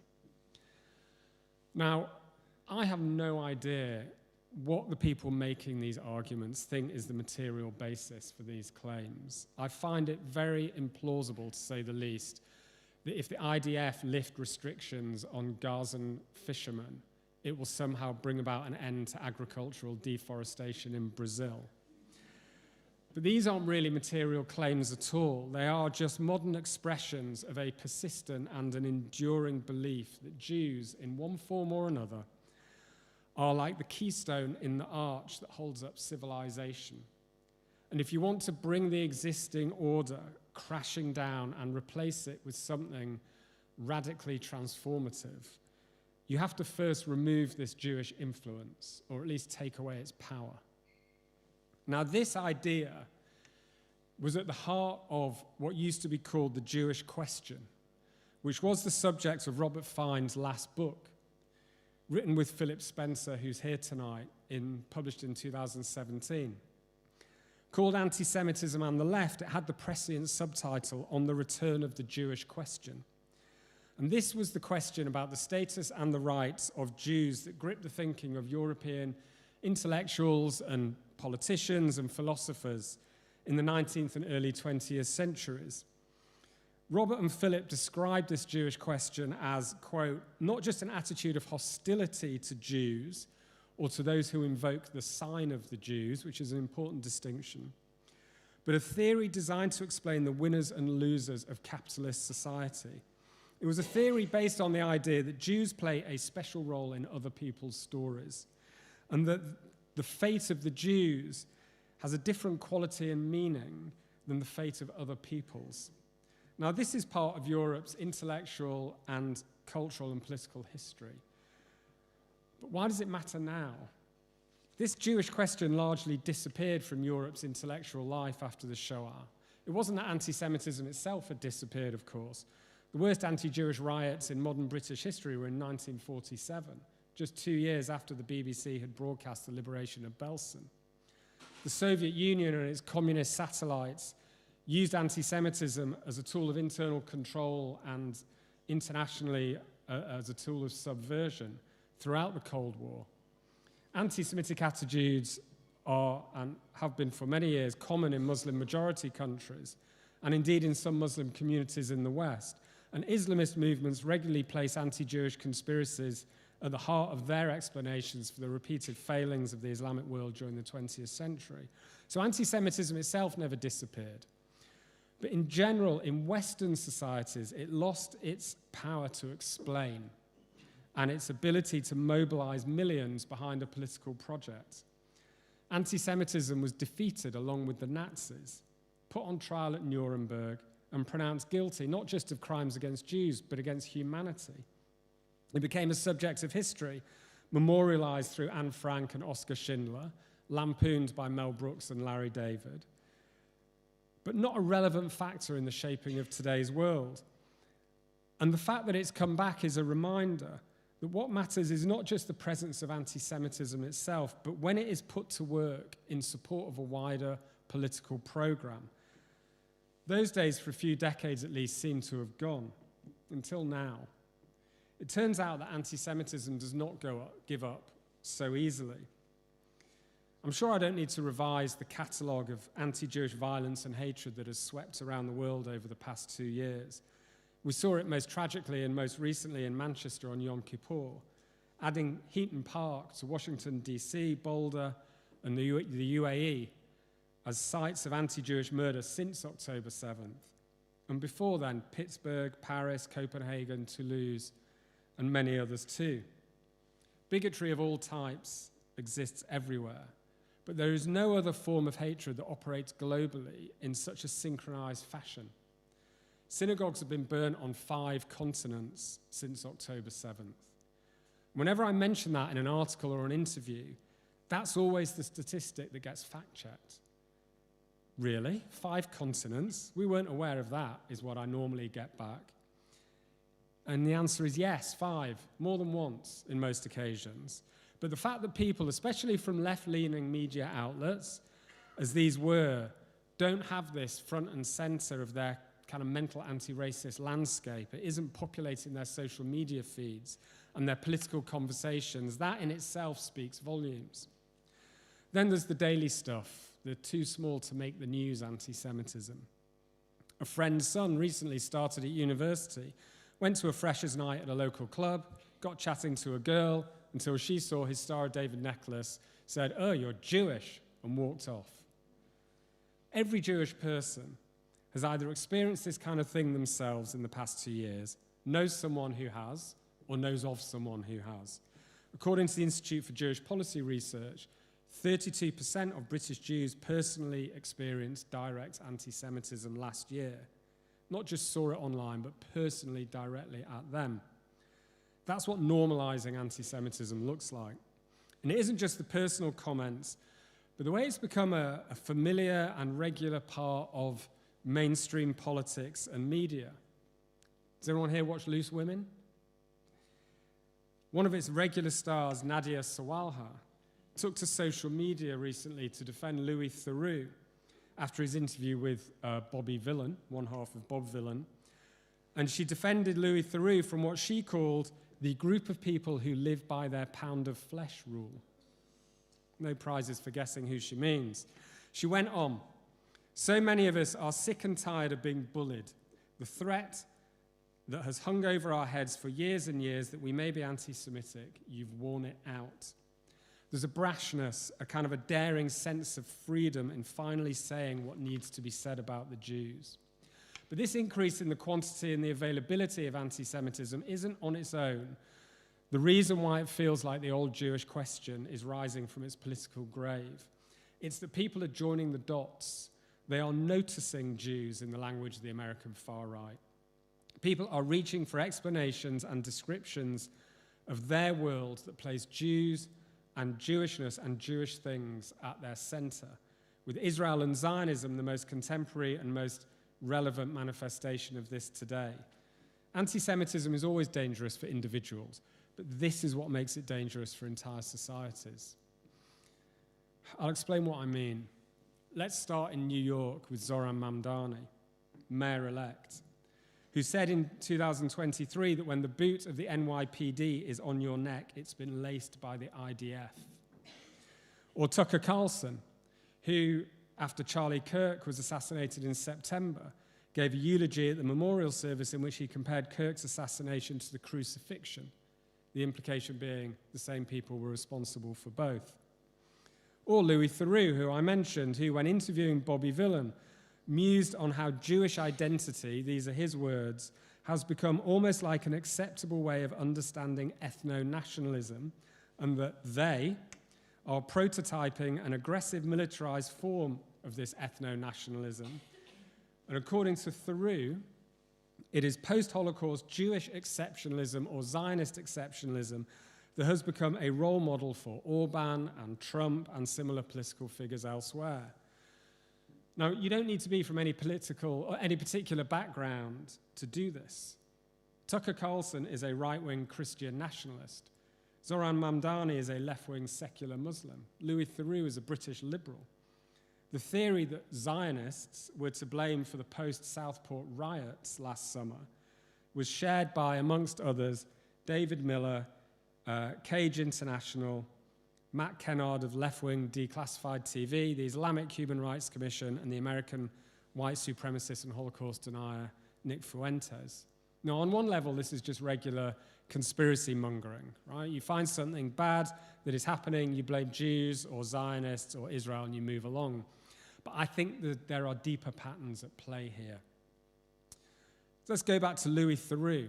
He blamed Israel and Jewish exceptionalism, his phrase, for the fact that Viktor Orban champions a narrow, ethnically exclusive form of nationalism in Hungary, and that Trump's America has seen a resurgence of white identity politics. But Hungary does not need the Jews to teach it ethno-nationalism. The Hungarian nation-state that emerged from the Austro-Hungarian Empire between the two world wars was constructed out of legalized ethno-nationalism. Laws were passed to restrict access to higher education and key professions for Jews and non-Magyar ethnic groups. You could even argue the entire map of Central and Eastern Europe and the Balkans is the result of a century of ethno-nationalist wars, ethnic cleansing, and nation building. If Viktor Orban wants inspiration for his version of a narrow ethnic film of nationalism and to incorporate that into government, Europe has its own authentic native traditions for him to draw on. Much of this history is forgotten now, and that's the point. Instead, there's a need for a collective amnesia so that the borders we now have feel permanent and peaceful relations can develop, but all that suppressed guilt has to go somewhere. So it's Jewish exceptionalism that gets the blame for East European ethno-nationalism, as if Europe needs the Jews to teach it such a thing. Similarly, when Donald Trump talks of America first, it's an indigenous American tradition that he is harking back to. Neither Orban nor Trump need Jews or Israel to teach them these things. As for Mamdani's claim that when the boot of the NYPD is on your neck, it's been laced by the IDF, the idea that American police forces need to learn racist brutality from Israelis, that without Israel such abuses would not happen in the United States, is grotesque. This is scapegoating in its fullest and most traditional sense. Rather than confront the dark past and guilty secrets of Western societies, far better to load all those sins onto the traditional scapegoat and just cast it out into the wilderness. But whereas in the biblical fable, the purpose of the scapegoat was to heal divisions within society, this version has the opposite effect. Let's return to Mamdani and his quote in full, because I think it tells us a lot. He said, "I think that for anyone to care about these issues, we have to make them hyper-local. We have to make clear that when the boot of the NYPD is on your neck, it's been laced by the IDF." There's that quote. And then he went on. "For working-class people who have very little time, who have so many stresses, who are under so many pressures, there isn't that much time for symbolism. We have to make it materially connected to their life." How, though, I wonder, is the IDF materially connected to the lives of New Yorkers? It reminds me of a speech by Dr. Rama Aladwan, who was one of the NHS's anti-Semitic doctors, in Leeds last August at a rally in the city centre. She said, "It isn't only Palestine that's occupied by Zionism. Our Western governments are occupied themselves by Zionism," and she defined Zionism as Jewish supremacy. And Jewish communities, she said, must be held accountable. Or as Dr. Aladwan tweeted just last month, and remember she's Palestinian, "For any nation to be truly sovereign, we must free Palestine and the entire world from Jewish supremacy." It isn't hard to see. I think, how suggesting to people in the West that the problems in their lives are caused one way or another by Zionist meddling can encourage the idea that there is a hidden Jewish hand pulling the strings and lacing the boots that oppress you, ordinary person, in New York or Leeds or elsewhere. We've seen this way of thinking before, and it even acquired a name of its own from that same period when the Jewish question became a meaningful part of European politics. The idea that anti-Semitism can be somehow leveraged to bring people to left-wing politics became known as the socialism of fools. And it's just as foolish and just as dangerous in the 21st century as it was in the 19th. You start off by telling ordinary people that Israeli oppression is materially connected to their life in America or Britain. Next, you make much grander claims that freeing Palestine will bring peace to Africa, solve world hunger, and end global injustice and inequality. And as soon as people ask how or why these things are connected, you open the door to a whole world of anti-Semitic conspiracism that just flows straight in. Some people, like Nick Fuentes, do this because they're true believers. Others, I think, are more cynical in their wielding of Israel and Gaza as a touchstone issue. They can see its power. Perhaps they don't truly understand why it is so, but they just can't resist using it anyway. To paraphrase Jeff Goldblum in Jurassic Park, I'm really getting my movie references in tonight. They are so preoccupied with whether they could use Israel as a way of attracting and energizing supporters. They don't stop to think if they should. But a lot of people struggle to grasp the symbolic role that Jews and now Israel play in other people's understanding of the world. Michael Gove was on The Rest is Politics recently, and he made a point I've heard him and many other people make several times. He said, history teaches us certain lessons, and one of those lessons is that the safety and security of the Jewish community in any country at any time is the surest guide to how admirable and liberal that country is. And Rory Stewart and Alistair Campbell just laughed at him. They couldn't understand why the treatment of Jews had any greater meaning than the treatment of anyone else.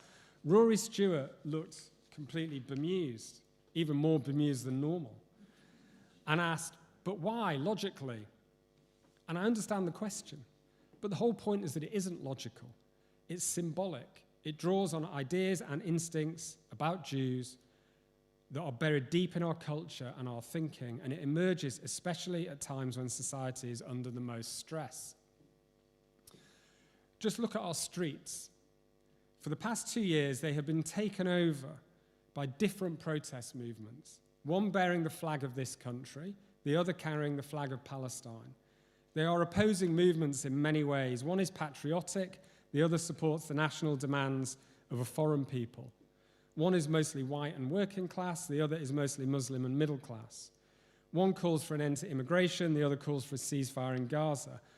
We focus on their specific demands as if meeting their material claims would satisfy their needs, but really, they're both hoping for a different kind of Britain entirely, for a new world remade around their own identities, their sense of who they are, and both, directly or indirectly, relate this to the status of Jews, real or imagined, here or in Israel. The pro-Palestine movement is obviously and explicitly about Israel. The other street movement, the one with the British flags, is led by Tommy Robinson, who recently tried to position himself as Israel's new supposed best friend. And just a word about that. When Kanye West went on his anti-Semitic rant 3 years ago, Robinson wrote a long essay called The Jewish Question, that phrase again. He wrote a long essay supporting Kanye West. Jews do control Hollywood and the music industry, Tommy Robinson wrote. Kanye has a point, and these Jews need to change their behavior. So his supposed support for Jews and Israel is very, very conditional. He's completely open about this. He has a fixed idea of how that Jews should behave only in ways that support his politics and his aims, and he will attack, not just abandon, but attack any Jews who behave in any way he disapproves of. The irony is that some of the Jews who support Robinson, mainly in America and Israel rather than here, also call for Jewish unity. But you can't do both, because Robinson is very happy to divide Jews into good and bad and set each against the other. He's no kind of friend at all. Now, on the other side of these rival but kind of parallel movements, stands Charlotte Church, who described the pro-Palestine movement as the biggest spiritual quest of our time, and said taking part in pro-Palestine activism was a deeply spiritual experience for her. And it's a revealing way of putting things.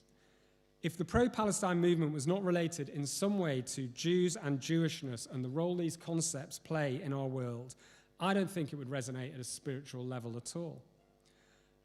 Now, whenever anti-Israel campaigners are challenged on why they devote so much time and energy and emotion to the issue of Israel and Palestine, rather than any other situation of appalling suffering around the world, they usually give more material, less spiritual explanations.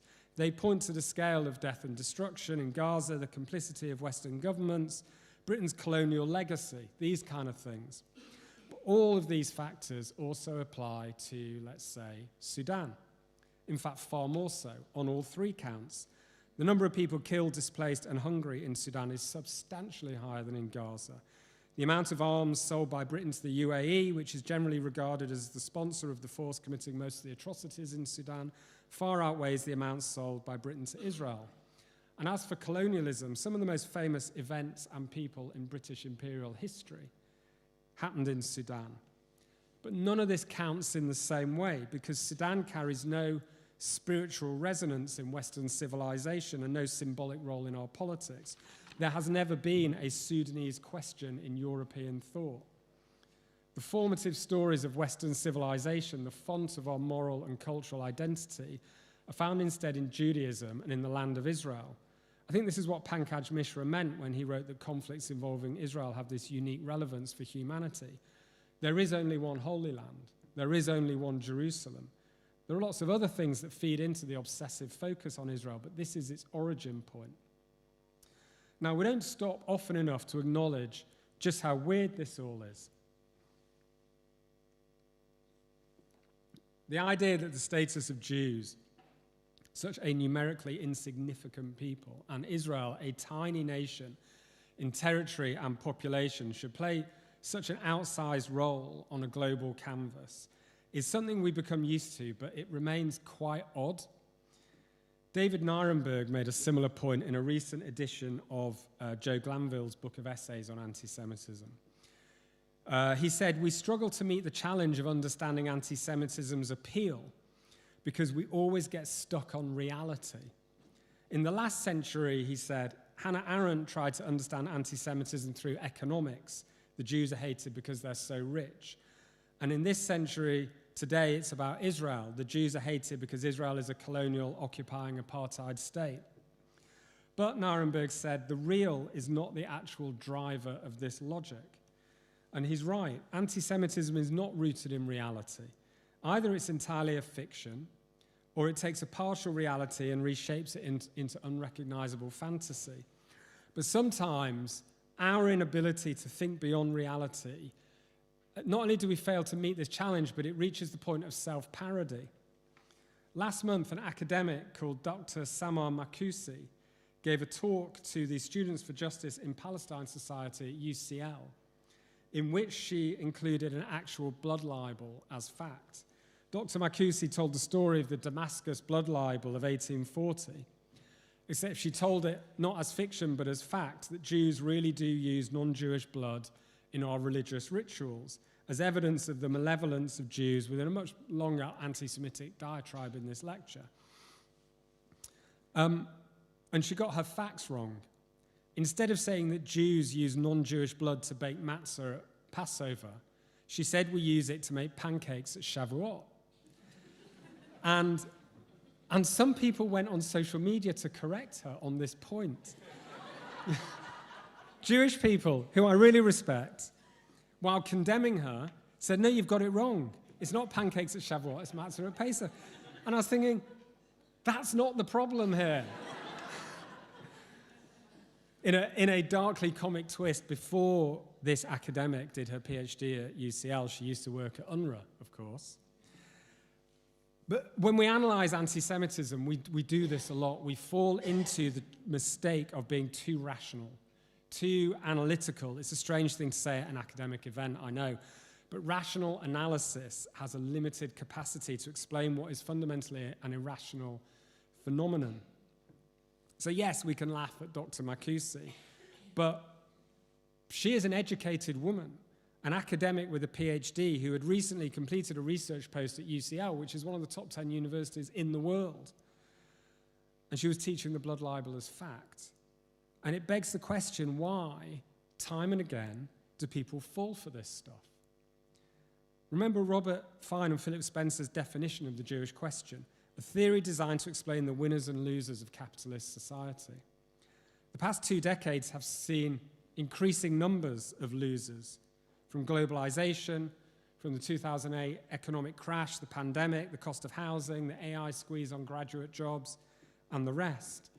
And when we look back through history, we see similar economic and social causes cropping up in different eras.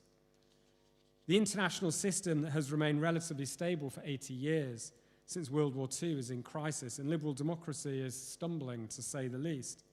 Now, Israel is not the reason for any of this, and it may be bad luck or just circumstance that a catastrophic war in Israel and Gaza came at just this exact moment. But it certainly sharpens anti-Semitism's explanatory pull. And there is danger for all of us in this moment, for sure. But this only explains why capitalism's losers fall for the same anti-Jewish myths and libels generation after generation. It doesn't answer a more challenging question. Why do winners fall for it? Tucker Carlson is far too influential and wealthy and connected to be considered a loser. Quite the opposite. Zoran Mamdani is very much a winner now. Anti-Semitism becomes popular at times, yes, because it satisfies people's resentments, but it also becomes popular because it is genuinely useful. We think of anti-Semitism as shameful and disreputable, an aberration from the normal functioning of society. And therefore, we mistakenly assume that intelligent, well-informed, successful people would naturally shy away from it. But it is such an enduring tradition in Western thought that that is clearly not the case. Instead, as David Nirenberg explains so persuasively in his book Anti-Judaism, it's more helpful to recognize that at times, this kind of thinking about Jews has proven to be a valuable stand-in for much bigger and more important and more volatile points of division. What people think of Jews and Jewish things, and in today's world that very much centers on Israel, demarcates deeper social and political dividing lines. The MAGA movement in the United States is currently falling out with itself over whether anti-Semitism and Hitler admiration are welcome within the Republican Party. The immediate focus of this is about whether Tucker Carlson should have platformed Nick Fuentes on his podcast, with Fuentes being an open anti-Semite who has said he is on Team Hitler. And indeed, there is a broader argument in that world over whether it was Churchill, not Hitler, who was the real villain of World War II. Seriously. But what this represents is a more profound disagreement, not about Jews per se, but about what kind of country America should be, whether it will always be a country of immigrants or whether it will turn its back on the world, and whether Western civilization is Judeo-Christian or Christian nationalist. These are profound questions that play out through the vector of Jews and discussions about Jewish things. You can see similar things in British politics.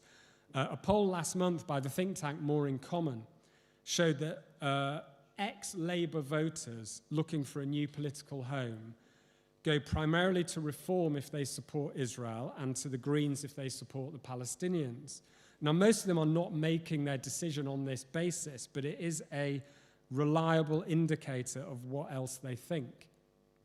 And of course, at the last general election, 4 independent Muslim MPs won parliamentary seats by running campaigns that used Gaza to appeal directly to Muslim voters on the basis of their Muslim identity. Now, other issues were in play in those elections, similar kind of disenchantment and frustration with politics, so that felt by voters across society. But it was only Gaza that could mobilize enough votes to actually win the seats. Now, for a long time, this way of thinking lost its purchase in mainstream society. Ordinary people just weren't interested. I don't think we can say that anymore. A combination of profound changes in global and national politics, and the way that myths and lies are pumped around society by manipulated social media algorithms means that lots of people are thinking and talking about Jews and Jewish things, which includes Israel and the Holocaust and anti-Semitism, who never gave those issues much thought at all previously. Now, it is impossible to separate all of this from everything that has happened since Hamas stormed into Israel on the morning of 7th of October 2023, slaughtered 1,200 people and took 251 hostages. That was a seismic day, not only for Israel and for Palestinians, but for all Jews everywhere. And it is telling that the recent ceasefire agreement and the prospect of some kind of shaky peace left much of the pro-Palestinian movement in this country disappointed. The Palestine Solidarity Campaign condemned Trump's 21-point peace plan that led to the ceasefire as a continuation of Israel's genocide against the Palestinian people, in their words. A reminder that Israel will be accused of genocide whatever it does. And it's an example of how, for this movement, Israel exists in a category of one where common words take on unique meanings that apply to Israel alone. Apartheid, genocide, colonialism, refugee. These words enter a kind of weird Alice in Wonderland-style vortex of meaning when applied to Israel. Now here too, people respond to the genocide charge through facts and data. How many civilians have been killed versus how many combatants, whether the IDF properly warns civilians to leave combat zones, and so on and so on. Israel's supporters take this charge of genocide on its face as an evidence-based allegation of a crime and try to construct the case for the defense. But there is no defense because the charge is not made on that basis or for that purpose. Instead, it has this symbolic, unreal quality. Paul Weller recently said, Paul Weller, the musician, he has a deeply held and non-negotiable belief that the state of Israel was committing genocide against the Palestinian people in Gaza, and that this belief is a central part of his moral and philosophical worldview. Now, he said this for a legal case, and I don't know if he really believes it or not, but I guess if it was in a legal document, he must mean it. And it's a remarkable way of putting it, that the belief Israel is committing genocide does not depend on the evidence for or against, because if it did, it could change, but is a non-negotiable belief and a philosophical worldview. And what this reflects and represents is a broader anti-Zionism that is not about criticizing the Israeli government, but that defines Israel not as a legitimate nation state at all, much less as an expression of authentic Jewish nationhood, but as an artificial creation of Western imperialism, a colonial entity on stolen land that can never achieve permanence, no matter how many generations of Israelis live and die there. In this anti-Zionist world, the term genocide has shed its legal meaning and become a political label, whose antithesis is the political label of resistance. And these two terms, genocide and resistance, represent two states of being. In a colonial setting, either you're engaging in genocide or you are resisting it. There is no middle ground. So therefore, Israel is condemned as genocidal, not by observation, but through logical deduction. Israel is colonial, therefore, by definition, it is genocidal. It cannot be otherwise. And in this thinking, Gaza represents resistance against the entire Western colonial and capitalist power structure. This is the central principle of anti-Zionism today, the idea that runs through it like a stick of rock. But what is it for, actually? What is the anti-Zionist movement for? If we strip away the political sloganeering and the academic ambiguities, it is a plot to kill a nation. That's it. Anti-Zionism is a campaign across decades and continents to kill the nation of Israel, erase its name and its national identity from history, and replace it with something non-Jewish. And whether this campaign is pursued through ballistic missiles and suicide bombers, seminars and journals, or street protests and placards, that is its goal. Now again, this is so odd. I cannot think of another campaign of such historical length, global reach, size, duration and depth, all constructed to justify, call for, and bring about the elimination of an existing nation-state against the wishes of most of its citizens. Not to simply change its laws or constitution, but to eliminate it entirely. Again, anti-Zionism is utterly unique, and it is fundamentally anti-democratic. This uniqueness is what true Jewish exceptionalism is about. It's the one applied not by Jews in Israel, but to them, by others, who hold them to a higher standard and treat them in singular ways. But then the Jewish question was never really about how Jews behave at all, but a question of how other people think about Jews. It is at its heart an anti-Semitic question, not a Jewish one. Now, this rejection of Israel's existence is the cornerstone of Hamas's program, and for them it is a principle of religious belief. Palestine is Muslim land and can never be ruled by Jews. Or as the Hamas Charter puts it, the land of Palestine is an Islamic waqf, consecrated for future Muslim generations until Judgment Day. Now, this fact is usually missing from Western analyses of Hamas's motivations and outlook, but it's absolutely essential to understanding what they're about.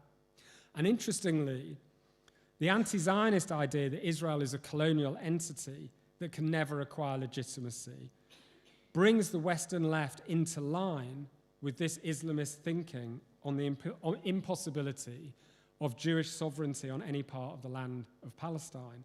Whereas Hamas believe that Palestine is Muslim land and can never be ruled by Jews, so Western anti-Zionists argue that Palestine is Arab land and similarly can never be ruled by Jews because Jews in this framing are white European colonizers.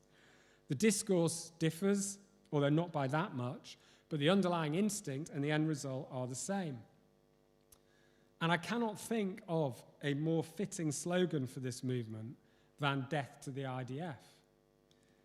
I've been asked a few times whether death to the IDF, this slogan that Bob Villan came up at Glastonbury and was broadcast on the BBC, whether this is an anti-Semitic slogan or not. And my answer is always, why does that matter? He's calling for death. Isn't that enough?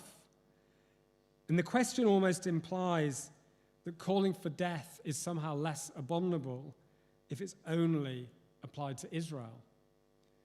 But wanting to see an entire nation disappear is a racist position anyway, whether it fits a classical definition of anti-Semitism or not. When Bobby Villan went on Louis Theroux's podcast, they had a whole discussion about this slogan and whether he meant that every Israeli soldier should be killed. Spoiler alert, he did, because that's what he said at his concert at Ali Pali the month before Glastonbury. Or whether, as Louis Theroux helpfully suggested to him, he just meant an end to the institution of the IDF. But even this is no better, because what would it mean if Israel had no army? We saw what it meant on the morning of October 7th, when the IDF was overrun and for a few hours did not respond, and Hamas had free reign in southern Israel. So we saw what it meant. No IDF means the mass slaughter of Jews in the name of jihad. Now, this anti-Zionism also brings with it outright and at times straightforward prejudice towards Israel as a nation and Israelis as a people, which is becoming openly embraced and accepted within progressive politics. The More in Common poll that I mentioned earlier did a really interesting thing. It found that 30% of what they call progressive activists, and I'll explain that in a moment, have a negative view of Israeli citizens, not of the Israeli government, that was much higher, but just of all Israelis, 30%. And this made these progressive activists more prejudiced than any other part of British society on the specific question of Israel and Palestine. I'll explain what I mean. More in Common have this neat way of polling the British population where they divide people into different segments depending on their income, their politics, their interests, and all sorts of other stuff. And they define progressive activists as these are the people who work for charities and NGOs and in the public sector. They're younger than average, they're highly educated, they're politically engaged, they're left-wing. These are who everyone else would call woke, basically. And when More in Common asked people whether they feel negatively about Israeli or Palestinian people, not the governments, just ordinary Israelis and Palestinians, it was the progressive activists who came out the most prejudiced of all. 30% said they feel negatively towards Israelis, only 24% felt positively. It made them more racist towards Israelis than the most right-wing segment in the poll was towards Palestinians. Now, it made me think of some years ago, Rusi Jaspal, who was a professor now, I think, at University of Brighton, did some groundbreaking research showing how for a selection of young British Muslims, strong support for Palestinians and a deep loathing for Israel and Zionism, often expressed in explicitly anti-Semitic language, had formed part of their Muslim identity. It wasn't just a foreign policy stance. It was an expression of their own sense of self and their place in British society and in the world as Muslims. And I think we're seeing something similar going on here with the totemic role that anti-Zionism now plays for many young progressive activists. It's as if anti-Zionism has become a political identity in and of itself, with all the contempt and the suspicion that brings for Israelis and indirectly, therefore, for Jews. A previous More in Common poll found 27% of progressive activists would never campaign alongside someone who supports Israel's right to exist, even on a completely unrelated issue. These are the people who want to exclude Zionist performers from concert venues and comedy clubs, with the suspicion, of course, always falling on the Jewish comedians and the Jewish musicians. And these are the people who will be running our cultural institutions and our public bodies 20 years from now. This prejudice towards Israelis is racism hiding in plain sight as anti-racism. And I don't know whether our existing language and understanding of anti-Semitism is fully able to describe and explain it. But the fact that it may not meet a classical definition of anti-Semitism doesn't diminish its potential harm. And we should be wary of feeling bound by language designed for a different age. The historian Mark Mazower recently published a history of the word anti-Semitism that started its history in the mid-19th century, as if it's the word that matters more than the phenomenon that it describes. But the world has moved on.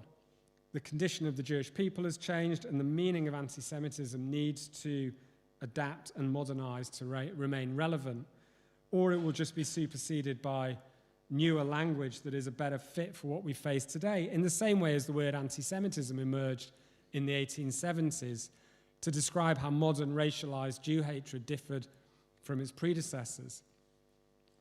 Now, it is strangely fitting, I think, that this latest incarnation of anti-Jewish racism finds its expression within the supposed anti-racism of progressive politics, because it was the Black Lives Matter movement that hardened and politicized racial identities for a new generation.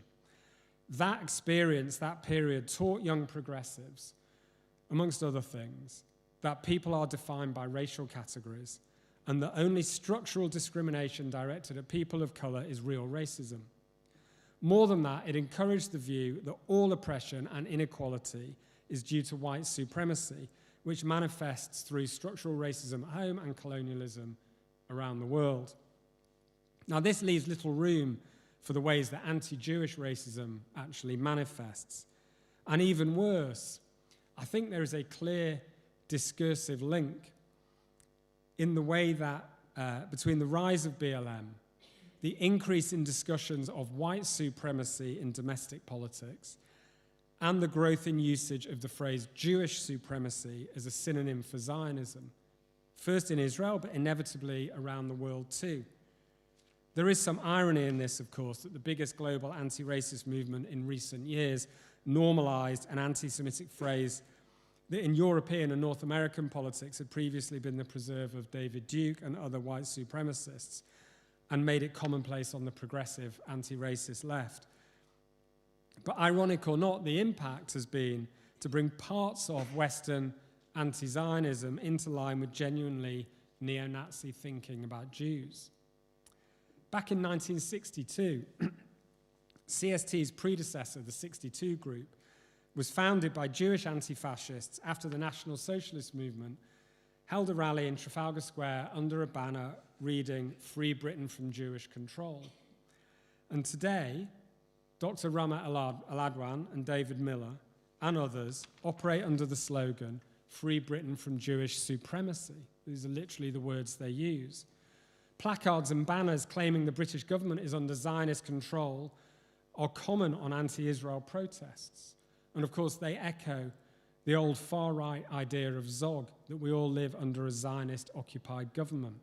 It's remarkable how easily this old neo-Nazi language has nestled into modern anti-Zionist politics. More and more people in the anti-Israel movement are using the language of Jewish supremacy and Zionist control, not in relation to Palestine, but to describe how they understand their own societies at home. The language is radicalizing because the politics is doing the same. Even Jeremy Corbyn now stands accused within his own party of not being sufficiently anti-Zionist.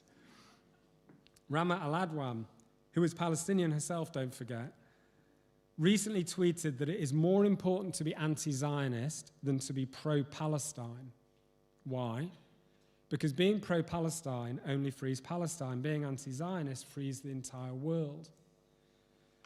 Incidentally, Nick Griffin, the former BNP leader, said in an interview this week that the only way we can decolonize Britain is to decolonize the whole world.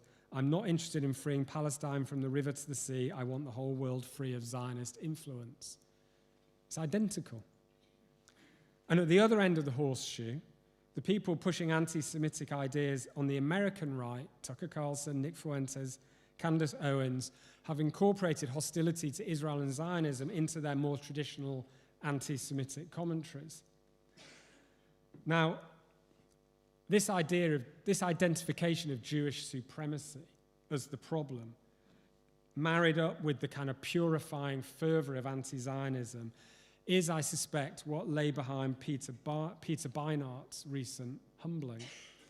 Peter Beinart is an American Jewish writer and activist who has journeyed from liberal Zionism to anti-Zionism. He repeatedly denounces Jewish supremacy, in his words. His book, a recent book, Being Jewish After the Destruction of Gaza, admonishes Jews who cling to what he calls the theology of Jewish statehood. And he's long supported the boycott movement. Now, he probably thought all of this put him on safe ground when he decided recently to go to Israel to give a lecture to Israeli students at Tel Aviv University. But he was wrong, and he was forced into a humiliating apology to his wider anti-Zionist, pro-Palestine following. It was not enough that he was going to deliver an anti-Zionist message in the heart of the Zionist entity. The problem, which he may still not have grasped, I don't know, is that he genuinely, for all his anti-Zionism, does care about Jewish lives and Jewish well-being. His book, actually, is a plea for Jewish liberation, which he believes can be achieved through abandoning Jewish statehood. But what he missed is that anti-Zionism, as it largely manifests today, has no interest in liberating Jews or protecting Jewish lives or Jewish interests. It seeks to purify the world through the elimination of Zionism. Zionism means Jewish power, and Peter Beinart is a powerful Jew. And even as a Jewish anti-Zionist, he fell foul of this. Now, incidentally, to bring us back to the beginning, he ended his book with that same old plea, that same old prophecy, that for Jews, if we liberate ourselves from supremacy, so as partners with Palestinians, we can help liberate the world. Again, this idea that the future of humanity rests on the fate of the Jews. Where does this leave us? What do we make of all this? Now, having begun by warning against the whole concept of a Jewish question, about using Jews as a filter through which to understand and shape the world, I'm now going to turn that equation around and say this. Defending Jews from anti-Semitism is part of the work of defending liberal democracy. It's not sufficient on its own, and I don't mean it in a symbolic way. I mean it in a very real, material, practical way. Anti-Semitism is built on conspiracy theories, myths, and lies. It is fundamentally illiberal and undemocratic. The work of the London Centre draws on this basic idea, and what the Centre is doing in academia also needs to be done in politics, in education, in arts and culture, and beyond. It's essential. Despite everything, I've always thought that Britain retains its basic decency out there amongst normal people beyond activist land. And I still believe, with good reason, that this is the case. But history tends not to be made by the silent masses. They are on our side, but they won't lead this fight. That job falls on all of us. Thank you.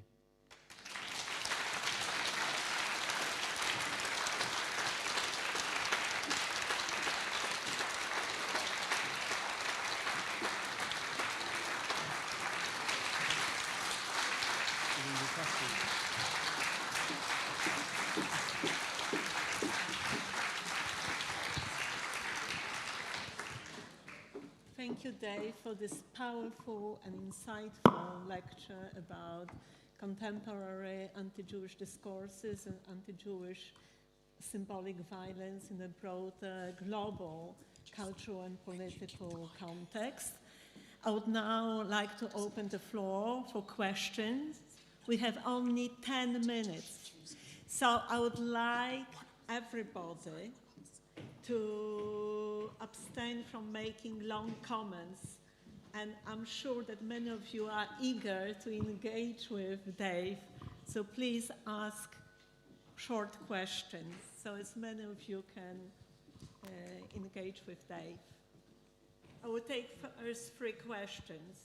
The gentleman over here, the gentleman over there,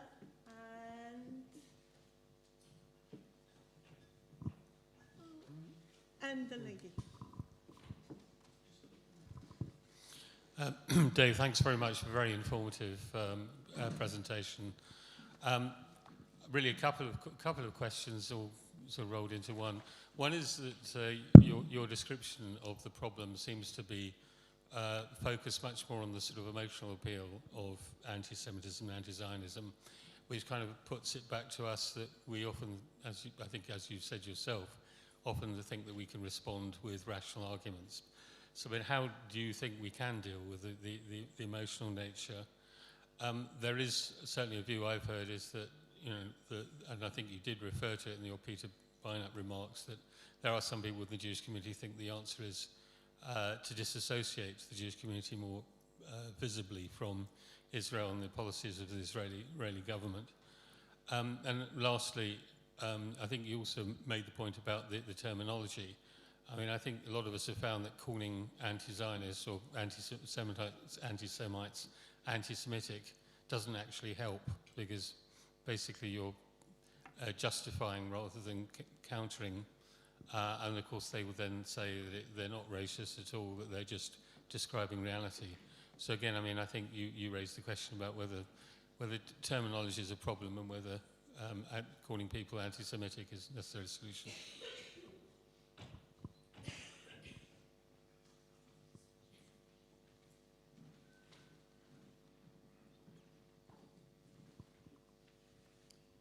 Yeah, I agreed with the vast majority of what you said, but what I didn't really buy was your argument that anti-Semitism is basically irrational, because something can be evil and terrible and bad, but still have a rationale to it. I mean, it seems to me that if you're going to explain anti-Semitism properly, rather than just kind of talk about it as being a kind of underlying prejudice, then you do need to try to investigate what the rationale is.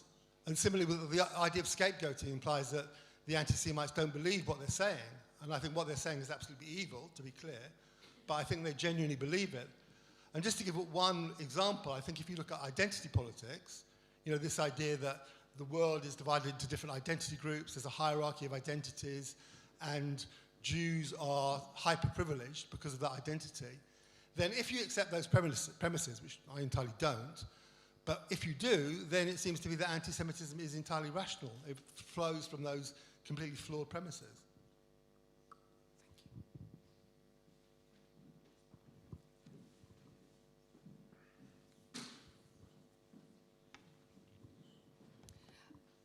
Thank you, that was brilliant, really enlightening. I think we've all got the same sort of question, really. I live in Bristol, and I had a conversation with a neighbour, which I'll very much paraphrase. Of course there's a genocide going on, to which I suggested facts and figures and suggested he looked at the high-level military group and blah, blah, blah, blah. The conversation ended when he said, I don't care what facts and figures you give me, I'm not going to change my mind. Where can we go with that? It's one of the features of the modern world, I think. People don't change their mind about anything. And social media has a lot to do with that, I think. Look, all three questions sort of connect up. When we talk about rationality and irrationality, everyone is rational within their own frame of reference and understanding of the world, even if their understanding of the world is completely irrational. So conspiracy theorists act in a very rational way based on their understanding of the world. There's a guy got put in prison last year or the year before for blowing up 5G phone masts because he thought they were part of the Jewish system to control the country. Now, if he really believes that, that's a rational act. My point is, like, to a certain extent, we are always going to answer in facts and figures, and for even almost for our own self-respect, it's important for us to say our case. But we shouldn't imagine that that will do the job, because quite often it won't, right? Because what is going on is people are reaching for ways of thinking about the world that answer a deeper need than simply a fact-based question. And I do think they believe it. When I say people are scapegoating, I don't think they're making it up. But I don't think they're fully aware that the patterns of thinking and the things they're reaching for that are coming into their heads and that are making sense to them are drawing on hundreds, even thousands of years of patterns of thinking about Jews and Jewish things that are deeply embedded into the way that our world is constructed. And we need to have that awareness. Now, how we deal with it, to a certain extent, part of the challenge for us is also emotional, right? There's the physical threat, and we have to deal with the physical threat.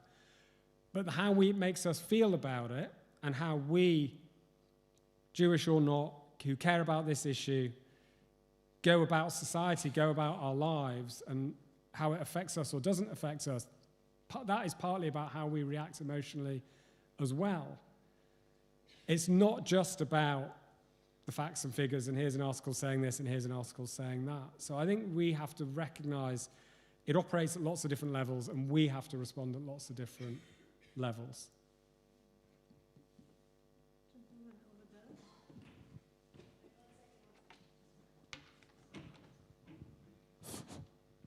Hello? Yeah. Yeah, so how do we fight this? Where do we sign up?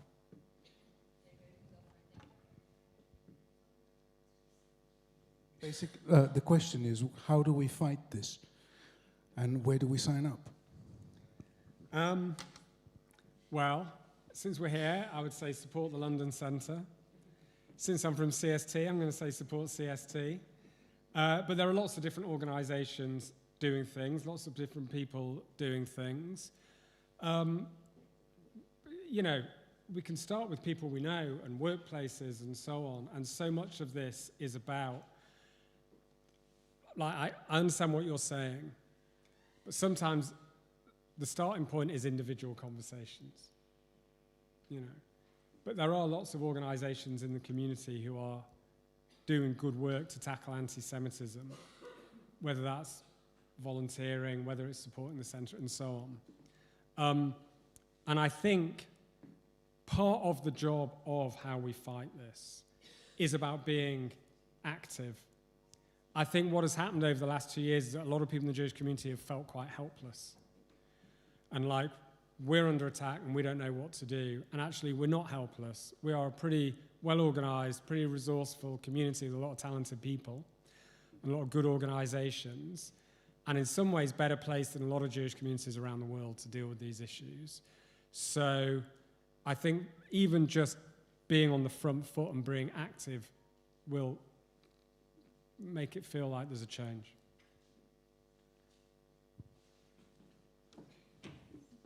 Over here.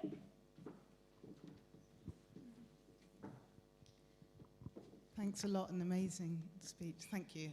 Just wanted to ask you about the the term anti-Zionist, because what Zionist means to probably most of us in this room, Jewish right to a homeland, is not what most people who are thinking about Zionism may think what Zionism actually is. So, and they may see it as, you know, right-wing settlers going into Palestinian olive groves or whatever. So they may not see Zionism as I see it, which, in the way I see it, I'm a Zionist, but I don't align with some of those very right-wing Zionists that we see.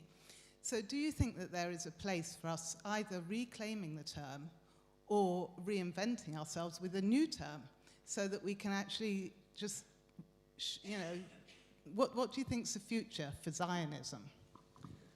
I mean, yes, I recognize all of those things. And you look at fewer people in the Jewish community are describing themselves as Zionists, but that it doesn't necessarily come with they don't think Israel should exist. So does, right? I think we don't even need the word, actually. Israel exists. It's been around for long enough that basically nobody can remember a time when it didn't exist. And I do think some of the conversations from people saying maybe we'd be better off without Israel, like none of the people saying that know what it's like to live in a world without an Israel in it. I think that's important. It's there. It is a very successful state that has proven time and time again it's not going anywhere. It's a regional superpower. I don't know why even we need this quite impenetrable, weird, ideological word to describe the fact that we think, like every other country on earth, it's there. So I don't think we need it, and I think, whereas the sort of anti-Zionism I've described today is more of a sort of self-enclosed movement / belief system.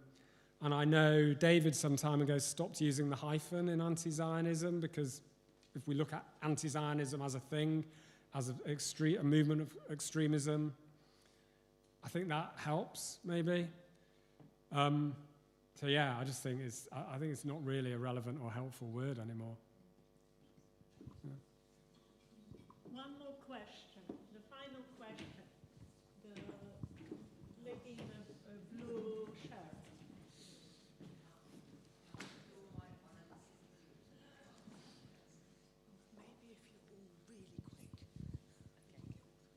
Slightly depressing question, but I'd love to know your answer. I went to see a guy called Leo Pearlman speak recently, and I absolutely love everything he says. But at the end of the speech, he said, I don't believe our children will necessarily be in this country in 20 years, because we talked about where's the red line. I'd love to know what your thoughts on our children and grandchildren being in this country in 20 years. Because you talked about the liberals and the people who are going to be running the comedy shows and the arts and the music and the cultural.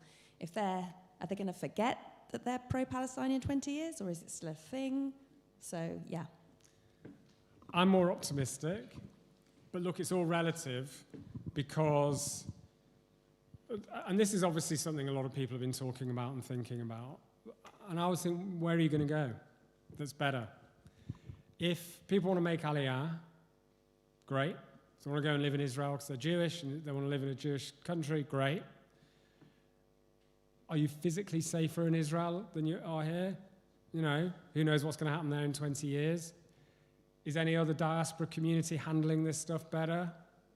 So I think rather than thinking there's an escape route to some fantasy island somewhere where anti-Semitism isn't a problem, and I really admire Leo, I think he's brilliant, I'm not criticizing him for this. I think it would be better for us as a community to focus our skills and our ability and our ingenuity on tackling this problem, because we do have a lot of things in our favor. Broadly speaking, most people in this country, in the big picture, are on our side. Like I said, they're not going to be the ones that stand up and do stuff, but that's the wider environment. I think there are some things which are changing in our favor a bit. There have been a few things recently where I've thought we're starting to get movement and action. For all that people complain about the police and the government and so on, they're broadly on our side, right? They are. So I think better as a community to focus on what we can do here, because no one knows what anything's going to be like anywhere in 20 years.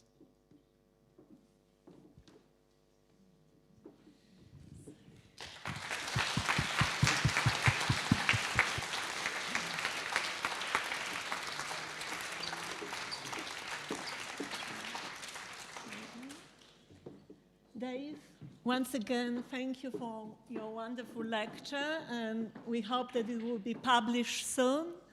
And I would like to thank the audience for being with us today.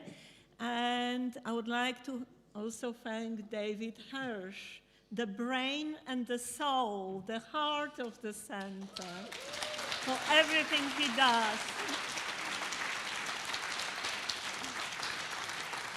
And all the other members of the center who contributed to this wonderful event. And we look forward to seeing you at our next event. You can follow us on website, Facebook, and we look forward to seeing you again at the next Robert Fine Memorial Lecture in December 2026. Thank you very much.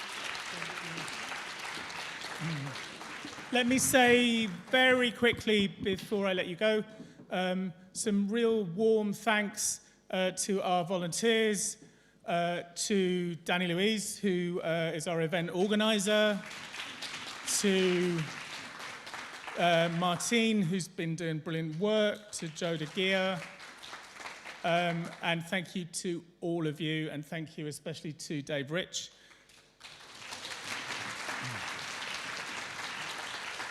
And I have been asked to implore you to leave in good order and quietly, because we are in a residential neighborhood. Thank you very, very much, everybody.